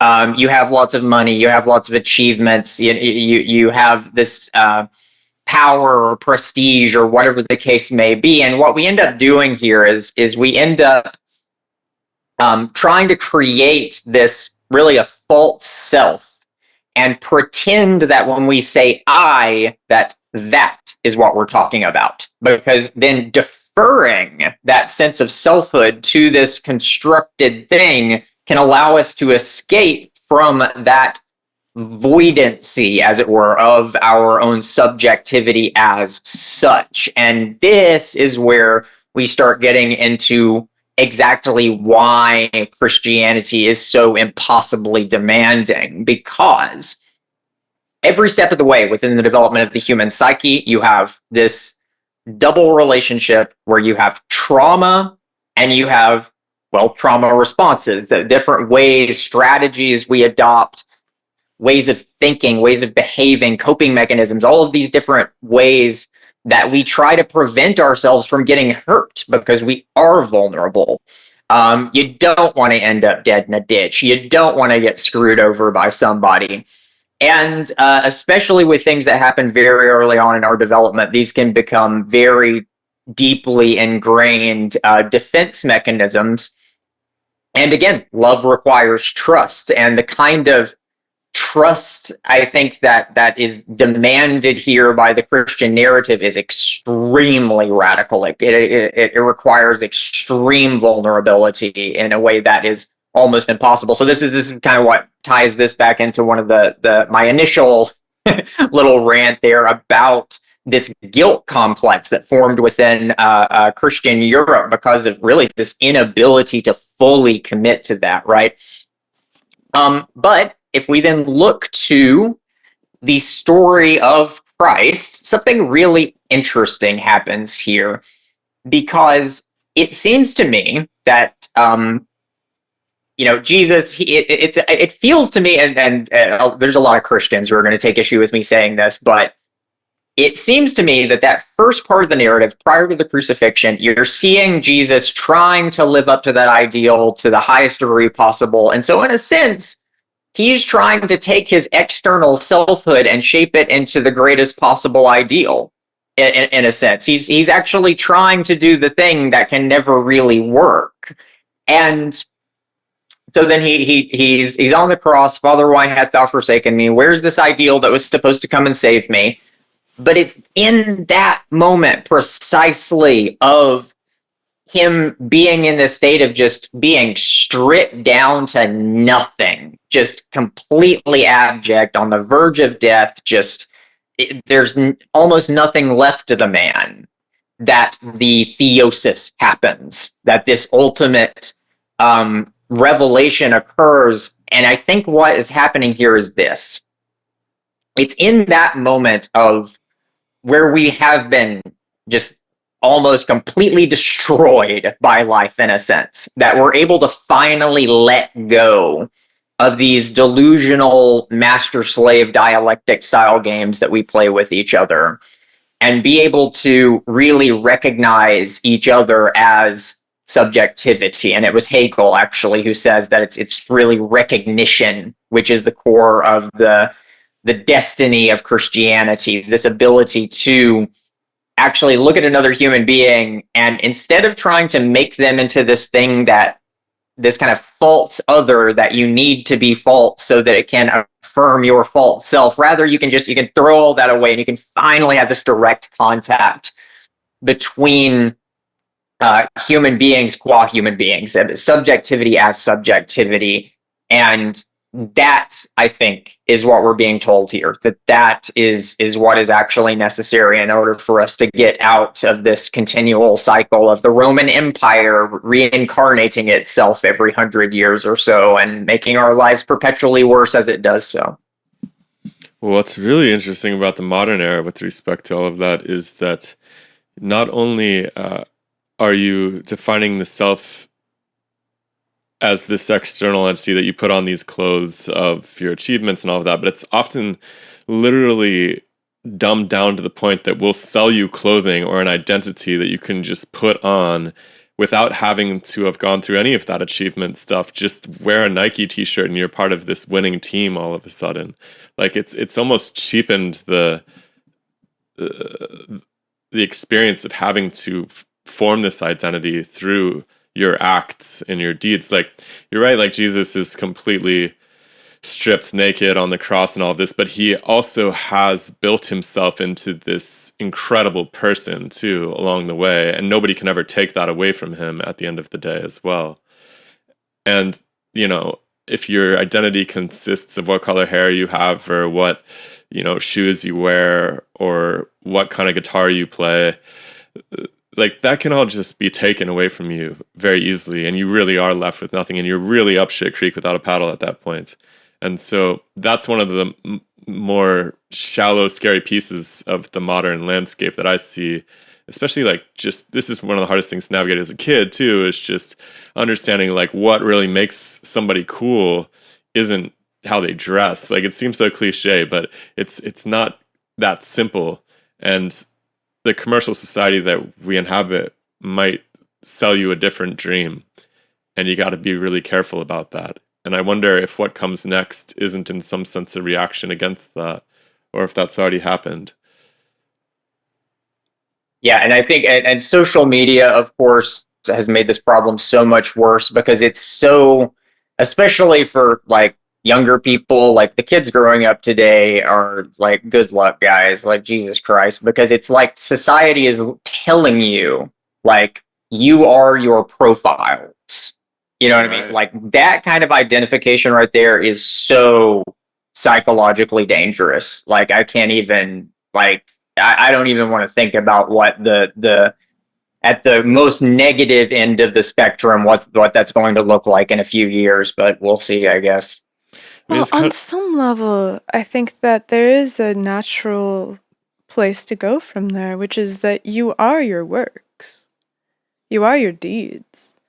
And I think that if you have grown accustomed to the idea that you are your profile, it is not that much of a shift to realize that the seed of that is true, where there is an external presentation that you make that needs to be aligned with the subjective sense of what is good in order for everything to be okay. And like the jump, it does not seem to be that big. Totally. And somebody's always going to be trying to sell you a solution to that loneliness is the really creepy piece of the puzzle in whatever domain that you wander into in the modern world. Like I mean, like I'm closest to this in music, right? It's hard for me to not make musical analogies, but like something like recording music, which is really dear to me, or playing guitar, right? Like I alluded to, there's always somebody who's going to be like, what you need to do is get this $2,000 tube compressor and this vintage Neve console, and like that's how Pink Floyd this got their replica of like Steve Vai's guitar or whatever. Yeah, exactly. And then you know, you see a video of Steve Vai or who's one of these other shredders, Joe Satriani, like picking up like his like kids' friend's little cheap Chinese, you know, Strat knockoff thing and just completely destroying on it. And you're like, wait a second, like this doesn't actually have anything to do with gear. Like this is inside of this person and it's going to come out on whatever system it can. But the point is, like, somebody's going to try to sell you that in our modern age. Someone's always going to be like, I can sell you something to make you have a stronger version of your own identity. And it's always a false allure. Okay, is it unreasonable to expect that people will devote a significant chunk of their time and effort to developing a strong internal identity? I mean, at this stage, with the way our culture is, I would say that is a rather lofty expectation, to put it mildly. But, you know, and I think this is really kind of the moral of the story in a way, because if you look at the vast majority of human history until very, very recently, human beings didn't really create themselves. In a lot of ways, we were just shaped by these cultural forces that were beyond us. You know, like again, let's go back to Socrates, right? Like the Athenians, these were people who, you know, they had their myths that allowed them to understand the world. They had these ideas like goodness, beauty, and truth, but they had never even really thought about what those words mean, because really these people were being psychologically put together by the life world, as it were, and the myths and the traditions and whatnot. And these things weren't really created by human beings either. In a sense, you could say that they were, because they came about through human activity. But nonetheless, what we're seeing here is a very gradualistic process of cultural change, in which I would imagine very few times did anybody ever sit down and be like, is this a good idea? Or like you plan things out. You know, I don't think there was an author of like the biblical stories or Hesiod's Theogony or the myth of Marduk and Tiamat, right? Like these are stories that I think probably evolved over time. And that's why we do see, when we look back at more traditional cultures, we do see something that looks a lot more harmonious and natural and cohesive, because they evolved in I would say pretty much a very similar way to the way that living bodies evolve. Anything that doesn't work kind of gets phased out. And so What we're at now, though, we're at a situation where that's just not going to cut it. Because if we just allow that to happen, if we just let the machine, as it were, keep rolling along, I mean, we know what that's doing, and it's because it's capitalism, it's industrial financier globalism, it's the AI, it's this whole monstrosity that is really at the helm now. And the solution to that, I think, has to be us taking back control in a way. And I think what that means is that for the first time in human history, we're going to have to actively create a new culture by actually deciding to do so. I actually think that people have been doing that for forever, because if you're right that there isn't someone who wrote the books of the Bible. There isn't one person. There isn't any one author of all of these myths. And yet, if you think about the way that stories must evolve, and this is kind of from first principles, it must be a group of people that decide that there is a shape that one should aim for.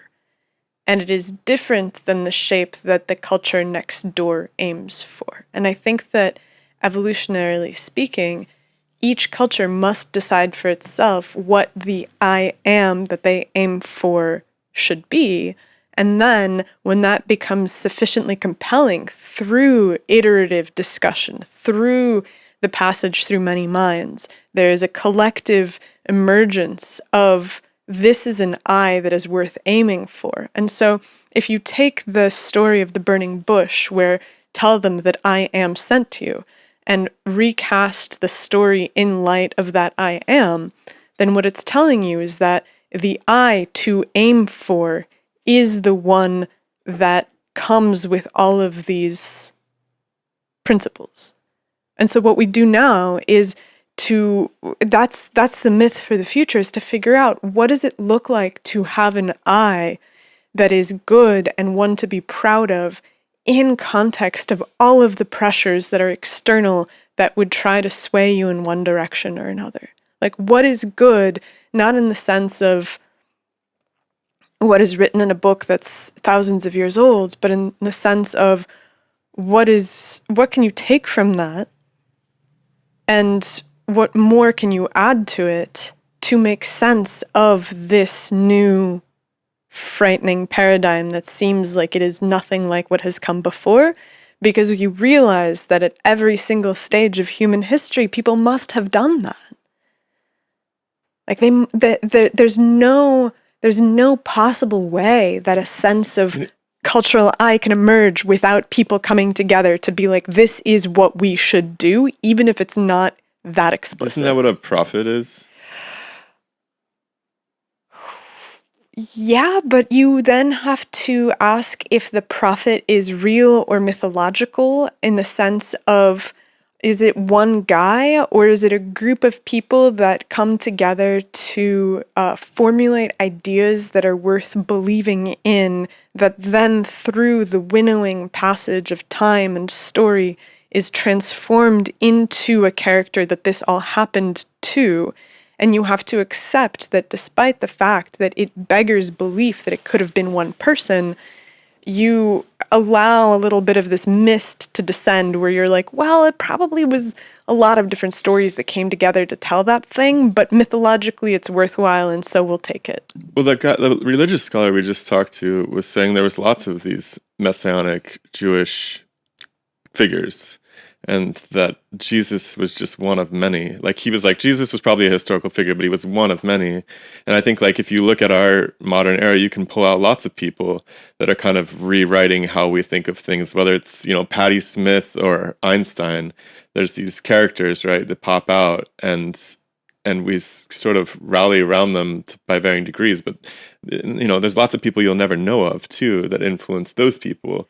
And so what's interesting is that if you look at Patti Smith and you look at Einstein and you look at all of these people that have created valuable pieces of prophecy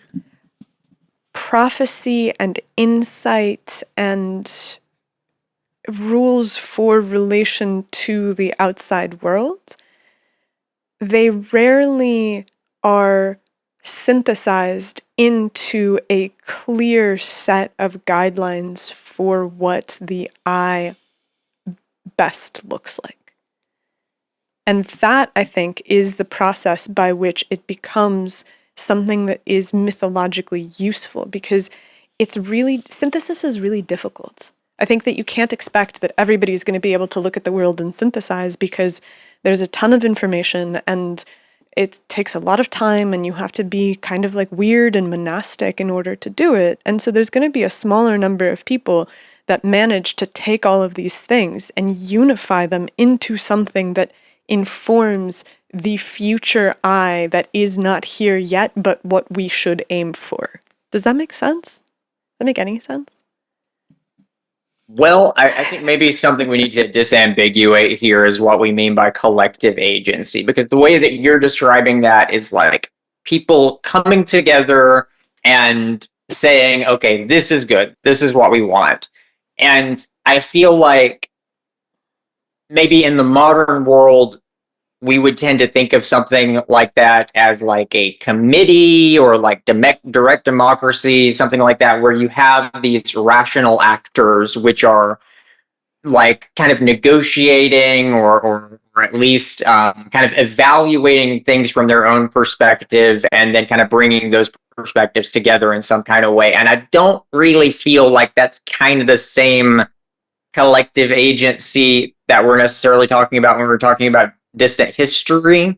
Well, I don't think that it's a committee-based thing. I don't think that it's a group of people coming together in like a boardroom and defining the I. I think that it is It would be sick to see Einstein and Patti Smith in the same room at a board table, though. Yeah, exactly, for like the committee on the I. I think that it's more an emergent phenomenon that comes down to what resonates with those people that are preoccupied with the question of what to aim for. That's where it comes out of, because the world is filled with storytellers. And if you go and you watch whatever's on Netflix, or you watch whatever's on YouTube, or you read books or whatever, somebody is going to be the person that reads all of that and looks at it and then tells a story. And sometimes that story is unattractive and it's uninteresting and it's boring and nobody resonates with it. But then sometimes somebody tells a story that is sufficiently resonant that everybody starts telling some version of that story, because it just becomes the frame through which we look at the world. And that, by its very nature, produces the emergence of the next cultural ratchet. Like, I see history as a ratchet where there's just this, you click over to the next level. And it's not because somebody has pulled the lever, it's because of this internal mechanism that turns the world to suddenly be aligned in a slightly different way, as the coherent emergence from many minds agreeing on something without ever getting into the same room to agree upon it. Yeah, so I mean, we're talking about then this kind of natural transformation of collective consciousness, which, yeah, I mean, that's the kind of thing that is going to involve people making value judgments at different points. People are going to make decisions based on what their circumstances are, and that's going to feed into what stories end up being told, certainly. Like, one thing that's really crazy about this is that something that's really, really central to our story today is intelligence. Yeah. Right? The creation of artificial intelligence, the creation of general intelligence. Measurable intelligence. The machine god, the IQ test, the SATs, whatever you want to fit onto it, we're obsessed with it.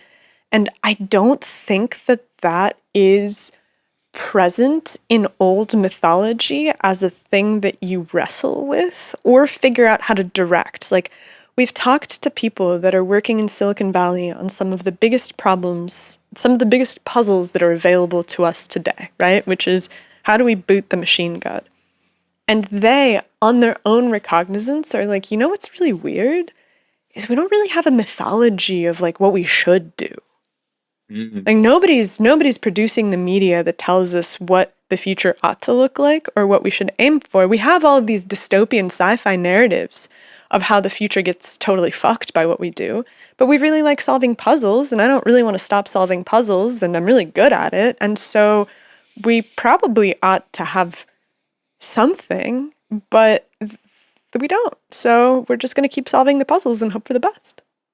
We always get flung into this deep existential despair every time. We go down to San Francisco a few times a year, and every time when we're driving away, we're just like, man, these people are really good. Like, their friends and the people we meet when we're down there, like, they're so smart and adept at this project, but there's nobody steering the ship.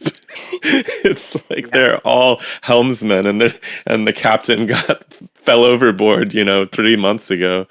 Yeah.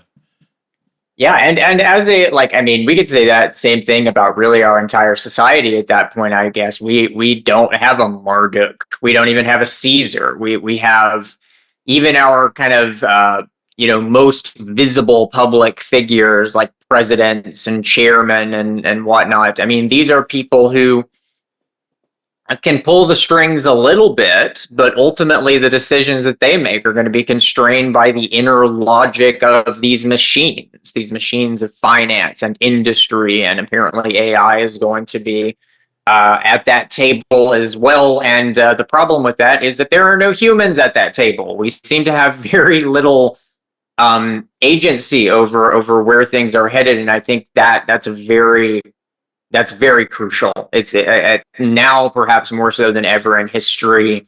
We've got to be able to actually be able to sit down and be like, okay, this is what matters to us. This is how we need to try and do things, and yeah, it's going to involve creating myths and folklore. It's going to involve, it's going to involve everything. I mean, because you got to think that this cuts across all levels in terms of, if we were really going to create a new culture, this would involve, us taking a very critical examination of child rearing practices, education practices, how families are structured. I mean, we would need to look at everything and be like, and look at the past too, and be like, okay, this works. This clearly doesn't work. And we would, in order to have that conversation at all, in order to be able to do that at all, we would need to have some kind of a shared sense of what the end goal is supposed to be. And I think because we're so lost in the thicket right now, that's kind of the step that we're not able to make yet. I think there's something to not just being a culture that we're aiming for, but this really diverse set of subcultures that conspire, perhaps unwittingly, towards some harmonized version of shared values that produces the future. Like, one way is that one particular subculture is particularly prophetic and understands the way forward better than another. I think of something like that as like the grunge movement out of Seattle that overthrew the hair metal version of rock and roll, this kind of like glam rock stuff, because it was just so gritty and real, and it spoke to this angst that people were actually feeling in their suburban traps growing up as kids. And so that's a situation where like one subculture does sort of take over. But it's also possible that you could have something where there's all these little pieces of overlap. I'm trying to think of a good example of where that's occurred. Well, I think that if you continue with a music example, you go hair metal, grunge, and then indie, which is just now people in their bedrooms doing whatever it is interesting to them and not necessarily driven by this large top-down elite decision of what's going to be sold at Tower Records. I remember I was going with that, exactly. So, like, there's a piece of this puzzle. You talked about love as this thing which unifies, right? But that if it was a completely blue painting, that it would be boring as hell and wouldn't have, it would be lacking some beauty on the level of a complex representation. And I think that the element that's missing in that all blue, what is that guy's name? Rothko. The thing that's missing in that is the element of harmony, actually. It's like there's something about when all of these subcultures have overlaps in the things that they're pointing to, that harmonizes and produces this really powerful forward motivation. And I think that that's replicated in music, it's replicated in art, in literature. You're bringing together all these kind of disparate approaches and then just tying them up at the end of the novel if it's a plot or something, and just bam, it just sort of hits. The same could be said with music as well. You know, you're kind of walking this balancing act between chaos and order, and then you put all of these pieces together and it all makes sense all of a sudden, right? The guitar player's doing one thing, the bass player's doing another. It's like, oh my God, what's going on? And then boom, they just line up all of a sudden. And what's really interesting is how much harder harmony is than unison. I started singing in a choir recently, and it's unbelievable the mental gymnastics that are required and the amount of certainty in your own mission to be able to sing something that is different from the person who is standing right next to you. And you have to be able to hear them and respond to them and blend in a way that you don't when it's unison, because then it's like, okay, we're all doing the same thing. This is really, really easy. And I know what we're doing because everybody's doing the same thing. And so there is this idea of mission that becomes inherent in that, because you have to have all of these cultures that have a shared mission without the specific implementation of the process looking the same. Does that make sense? And I think what we're pointing to here is that we're pointing to the fact that, like, especially if we think about the way that we have become so hyper individualized in the modern world and the diversity of subcultures too, there's this need for fluidity there, this need for the harmonization of different, sometimes very radical differences to be able to come together into something cohesive. That's a challenge that has never really been faced before. If you look back to most traditional cultures throughout history, again, it's like they had very specific ways of doing things. They had very specific methods of child rearing and education and possible paths for whatever your place in society was going to be. And so it was all rather rigid in a sense, and now it's just like free jazz, man. Like, we're all just all over the place doing all kinds of different things. How do you bring that together into something that actually works? Because I think it's not working. We've created a world in which people are as alienated and lonely and purposeless and unstable as they've ever been. So it feels like there's got to be a solution to that problem, but I don't feel like the solution to that problem is going to be returning to a kind of cultural homogeneity in which everybody's doing the same thing. So how do you square that circle? I think the answer has to be something like this. I think the answer has to be that rather than grounding a society's cohesion in a kind of well-defined normalcy, rather it's going to have to be more teleological, where the thing that brings us together is not that we're all doing the same thing, but rather the thing that brings us all together is that we have a common end goal of some sort, a common ideal, at least, that we're trying to realize. And so, and again, that I think that's the thing we're lacking right now, because we need to be able to actually say, at least on some level, there could be differing degrees of how vague or how precise we could put this. And it does seem like it needs to be quite vague, quite general, but we've got to be able to say, okay, this is what human flourishing actually is. Right? Yeah, I mean, it's so much easier to say what human flourishing isn't than what it is. This whole thing kind of reminds me of the story of Jesus wandering in the desert and meeting all of these temptations, you know? Yeah. It's like, because there are escapes from loneliness that are cheap and ultimately unproductive in the long run, but they will get you out, right? Like buying something or Buying someone. buying someone, buying some experience. I mean, I don't remember what Jesus's temptations are, but like, I think they're lust and greed, and his power, Satan's like, I'll make you a king of men and all this stuff. And it's like, yeah, that could seem appealing in the short term too.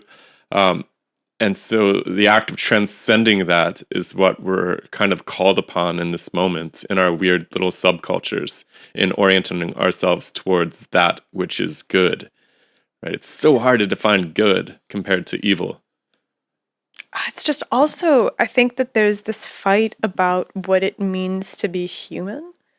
Because I kind of recently have been trying on this frame where there is a cultural axis that runs between the bioconservationists and the transhumanists, where there are those that the bioconservationists would be the ones that are like, everything that we do should be tuned to helping us preserve who we once were. And the transhumanists are like, everything that we do should be tuned to transforming us into what we are not yet. And that, to me, reads like a speciation event. And it could be, I have wondered about this, the degree to which this could be a point of radical divergence. We see this in H.G. Wells, right? The Time Machine, where you've got the, the Eloi and the Morlocks, right? Because there's this major kind of divergence in what people are doing. We could see things like that. I don't know if it would be as extreme as a speciation event, but it could definitely extend it for a million years. Like, I think about the way that assortative mating, like, I look at this as follows. There was once there aren't multiple species of hominids, it's worth pointing out, and that's that points to a beyond speciation event as well. Like, Ignacia's point about the speciation is regarding people beginning to modify their bodies. Like, if some population starts getting these Neuralink implants and they have access to all the world's information all the time, they're going to have a huge advantage bestowed upon them. And perhaps that's not going to lead to a productive future for people who don't get those body modifications. There's no way to say this without it sounding really offensive. And so I want to caveat this before I say it, that I don't mean to offend anyone. But I'm sorry. Yeah, exactly. Chimps and humans came from a common ancestor. Technically, all of life did. How dare you? I know. Technically, all of life did. You can literally pick, if chimps and humans are too close to our own hearts to be able to examine, you can look at the common ancestor between, like, a fish and a reptile that lives on land. Whatever. There's a common ancestor. And that common ancestor, at some point, must cleave along something that is analogous to cultural lines, where there is a fracture that emerges, where the common ancestor that lives in the water, some portion of them decides, well, I want to see what's on land, and gradually evolves towards land. With the chimps and the humans in our common ancestor, there must have been some group that went on to become humans that was like, well, hold on a second. We can do progressively more complex things if we think about them in a slightly different way. And they had different interests, and they had different ways that they solved problems. And what that leads to is that a union of types, which we all start from, ends up radiating into a variety of forms that have different cultures. Like, I think that the difference between chimp and human is culture, writ into the genome over the course of millennia. Well, I mean, you're certainly right that you could see this as like different ways of life ultimately become biological changes, but I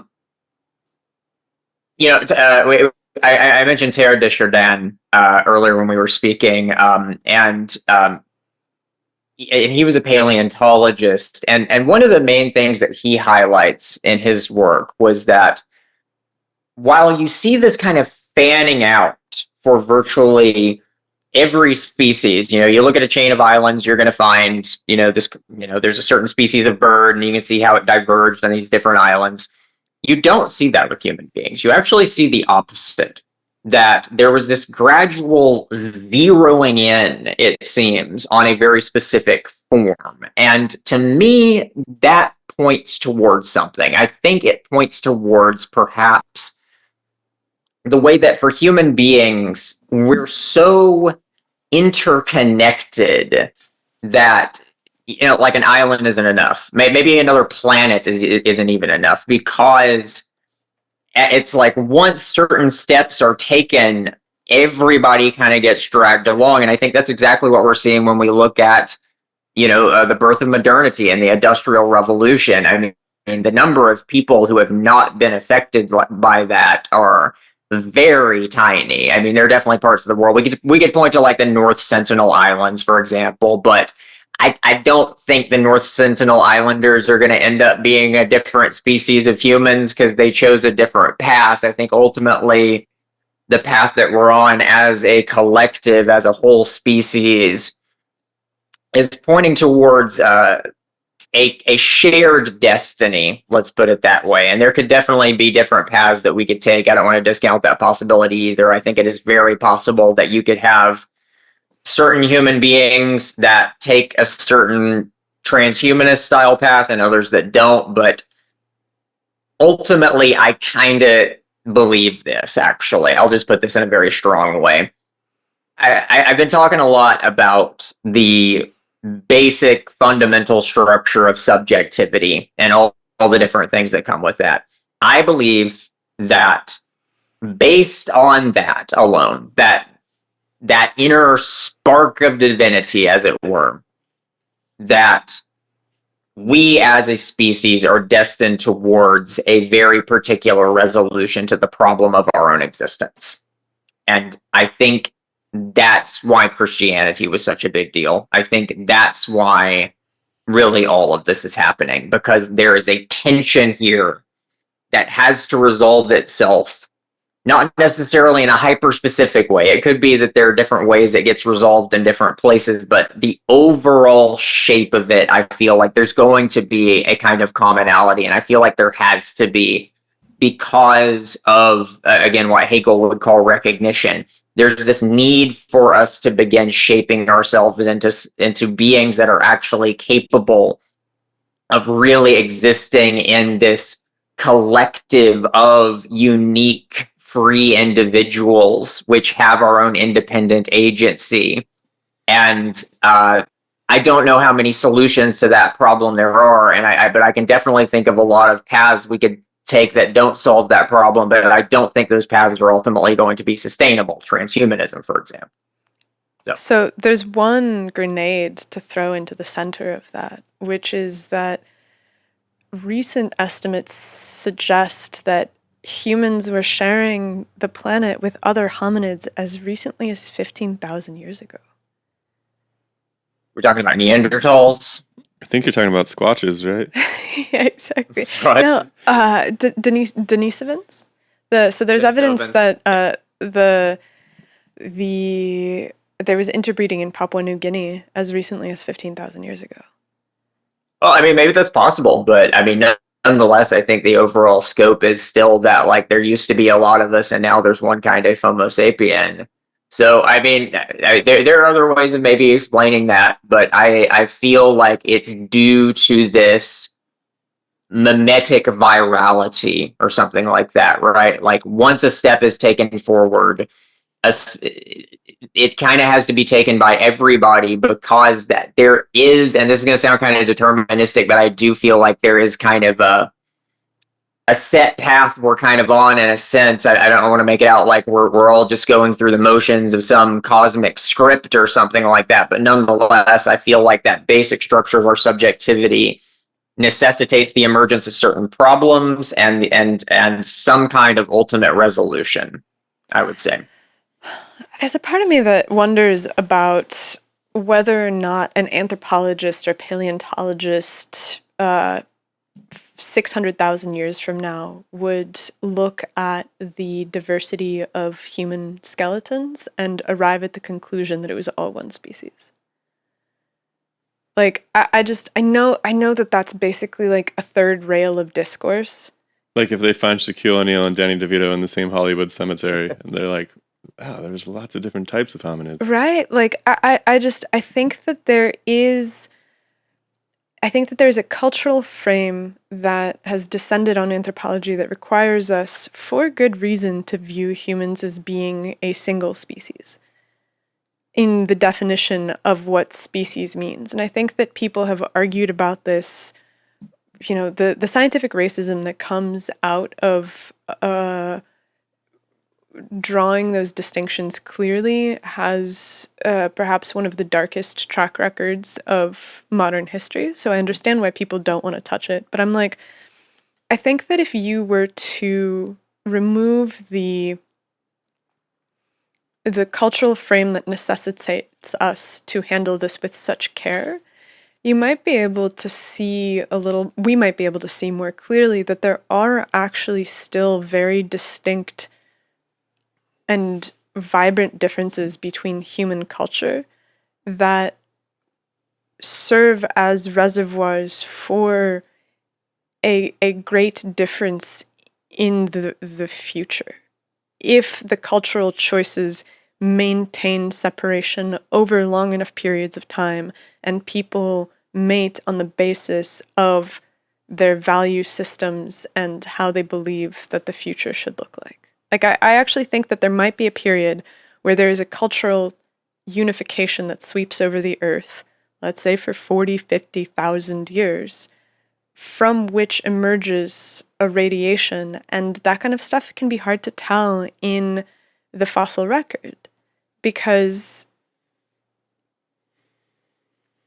if there is a radiation, and then one of the species that was radiated into now becomes the dominant species and radiates again later, like that's a story that you might be able to tell, but it's a story that'd be very, very hard to tell with how incomplete the fossil record is. Like, we look at the past in a way that is fundamentally, it's like seeing like little flashes in the dark, and we have to figure out how to piece all of those together. And so I wonder, I'm not certain about this, but I think that there is space for human culture to fracture wildly as people move away from this civilizational arc that was necessary in the aftermath of whatever the hell happened during the last ice age, and the death of the megafauna, and the abundance of scarcity, and the necessity to separate into these like very strong civilizational groups,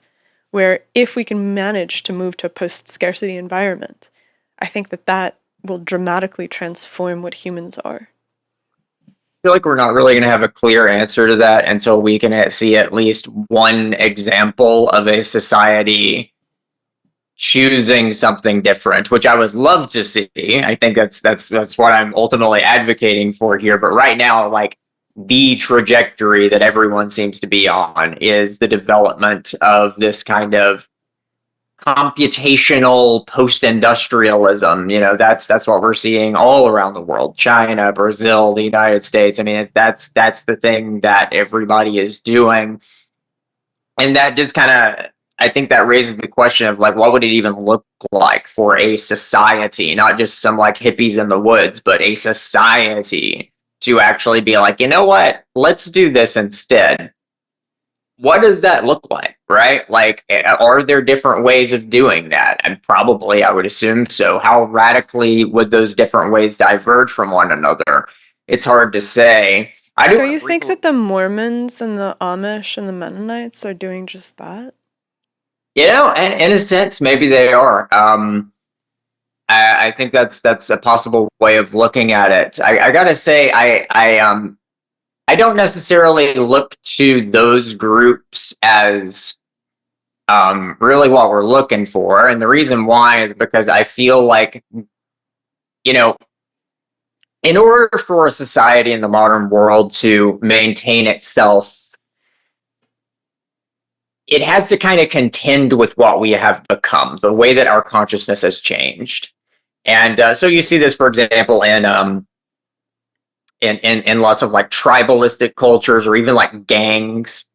You know, we talked about the how problematic the ego is, the subjectivity is.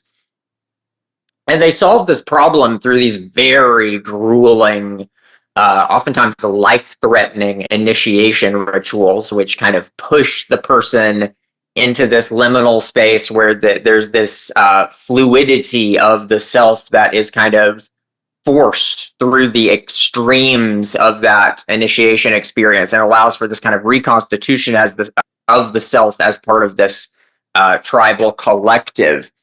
I feel like we see something rather similar going on with the Amish and the Mennonites, in that their society is, I believe, kind of hyper conservative in a way that's specifically meant to prevent people from doing what kind of the modern ego wants to do, which is to go off and explore the world and try new things and make mistakes and learn from them, right? Being able to prevent people from doing that requires a lot of pressure. And so I don't think that's really a solution that could, like, I think the number of people who are going to be able to do that are always going to be relatively small. But at the same time, you could look at something like that and you could be like, look, we actually can survive without like 90% of the modern crap that we think we need. So there's that too. They also have some of the highest birth rates, like in terms of right? Because if you look at the thing that's pressing upon humans now, I think that in many ways, birth rate is at the top of people's minds because familial lines are probably the most effective ways in which to transmit culture. This is like what a sort of mating is. It's that you mate with somebody who shares your perspectives on the world and you pass those along to your children. And so if the Amish and the Mennonites are having, you know, a total fertility for 5-6 children per woman, and most of them stay within their communities, and they're able to survive without ChatGPT and DoorDash and like all of these other things, it seems entirely plausible that this is, I think, why it's such a weird moment in history, because I do think that the axis is between those that apply force to remain forever in the same kind of naturalist configuration with the earth that has worked for thousands of years, and those who apply pressure in the opposite direction, which is to escape nature as much as possible. And then there's the people that are kind of in the center, which are like, well, we could just kind of like fuck around and find out. Like, we don't have to apply pressure one direction or another, and like, let's see what happens. And I see in my mind when I look out, that's kind of the three frames of the axis. That we can't know, like we won't know what happens until 100,000 years from now. But it does seem like we're living through like a very, very transformative time that is, I said earlier that it's really different from anything that we've been through before, and I'm like, it's different than anything that we've been through in written history. But I wonder if this moment of the I am appearing for the first time is not a similar moment in kind. That's an interesting thought. And it kind of brings us back to what we were saying earlier about whether this was something that happened once and then diffused. Yeah, I mean, because that's taking us back, you know, who knows, 300,000 years or more. So it's really hard to say. But I do feel like what we're experiencing right now is of that magnitude, but I feel like it's happening way faster than things would have probably played out back then. Yeah, that's our situation, I suppose. Is it really just boils down to a question of how do we align our values, and what does that mean for the future of the species? And I think there's real answers here. I think maybe actually a thing that's really worth addressing at this point is that we have very little faith in any notion of true ideals, right? And we fail to recognize just how modern this idea is, because once upon a time, values were just things in the world like rocks and cats. They were just taken for granted as part of the ontological landscape. And now we see them as things that we have to decide upon. And oftentimes we think they're not even like really real. They're just kind of things we make up. But we've somehow got to be able to make something work here, where we're able to say, like, yeah, we are choosing these values in a sense, and we are choosing how to enact them, but nonetheless, there are very real things about what it is to be human that give shape to that plane of possibilities. And I would go even further than that. Not just things about what it is to be human, but what reality is itself. I do believe that if we really take seriously this idea that there is this inherent drive in the universe towards this ever increasing intensity of the feeling of the unification of self and otherness, which is a mouthful. That's love. That's the logos, I believe. And I think that there are right and wrong ways to bring ourselves into accordance with that, even if there is no one ultimate perfect correct answer when all said and done. There's still a reality to what it is to be in the world. There's still the reality of us sharing this planet, and those are things that our values must accord with if we're not going to just get dissolved into the machine, I suppose. Yeah, I think so. Analytic idealists disagree. Well, I was going to say that It's funny, I was thinking about them too, and I was like, I think that the one thing that I would agree with when it comes to analytic idealism is that the mental does absolutely shape the external. I think that in some way, what we're talking about here is the idea that you have to go into the world, look at it, and then come up with some vision of what to aim for, and then reorganize reality on the basis of that mental image. And so in that sense, it's like, yeah, reality is a product of mentation, of consciousness, of everything else, because it is this process of becoming on the basis of having in your mind the thing that you're aiming for. I don't think that that means that everything is made out of consciousness and that like nothing outside of the body exists, or that you can control things with your mind, or any of the like quantum mysticism that seems to emerge from the deep uncertainty of what happens at the atomic level. But I do think that there is like a little kernel of wisdom there, which is that like you must have something to aim for. You must have a mission. Without the mission, all collapses. At the very least, and this might be a good note to wrap things up on, I think we can say something like this, like prophecies in general have a tendency of being self-fulfilling, right?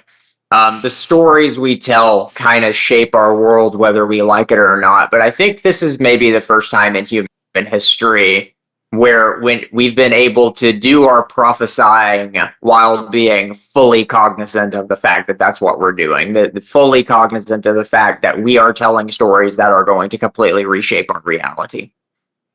And that's quite the responsibility. So I think how we handle it. I think you're totally right about that. And I think that that puts quite the weight on everybody's shoulders. But so, hey man, I think the next time we're going to see you is at Paradigm Drift. Yes. I'm super stoked. I think you're going to open the show for us. Yes, you are. It was a real riot last time. I'm excited to keep building this platform out. Yeah, I started watching like the video that you guys posted, and I watched a few of them, but I was busy, so I didn't get to watch very much. So is it like I'm presenting my own theory for 60 seconds, or can I just pull one out of a hat? Like, how does this work? You could do either, I suppose, but it's probably cooler if people present original ideas. But the goal really isn't necessarily to have a shootout of ideas so much as to cultivate a culture where people can explain their ideas in a coherent fashion. Like, that's kind of what our whole podcast revolves around, is like, not necessarily that we even agree with your ideas, but that you can make them clear so that we can contemplate them, because that seems to be a huge hurdle both in the academy, outside the academy. All these people, you know, they have theories of everything or whatever, but then you sit them down and try to talk to them about it, and they just can't get it into your head. And so the goal of the whole goal of that project is to get, well, it's supposed to be fun too. Like, everything we do here is so freaking serious. So we wanted to have some fun too. And obviously it's almost an impossible challenge to present a complex idea in 1 minute, but that makes it fun too, because if people could learn how to do that, I think we would have a much more rich ecosystem outside of these institutions. And I fully support your effort to teach nerds how to speak English. Yeah, let's do this. Oh yeah. Amazing. Kehlan, it's always a pleasure to talk to you. I love how your brain works. I love all the things you think about. Thank you for giving us the time. No problem at all. Anytime, guys. I'll see you around. All right, man. We'll see you on the 25th. Peace. Bye, everybody. Bye.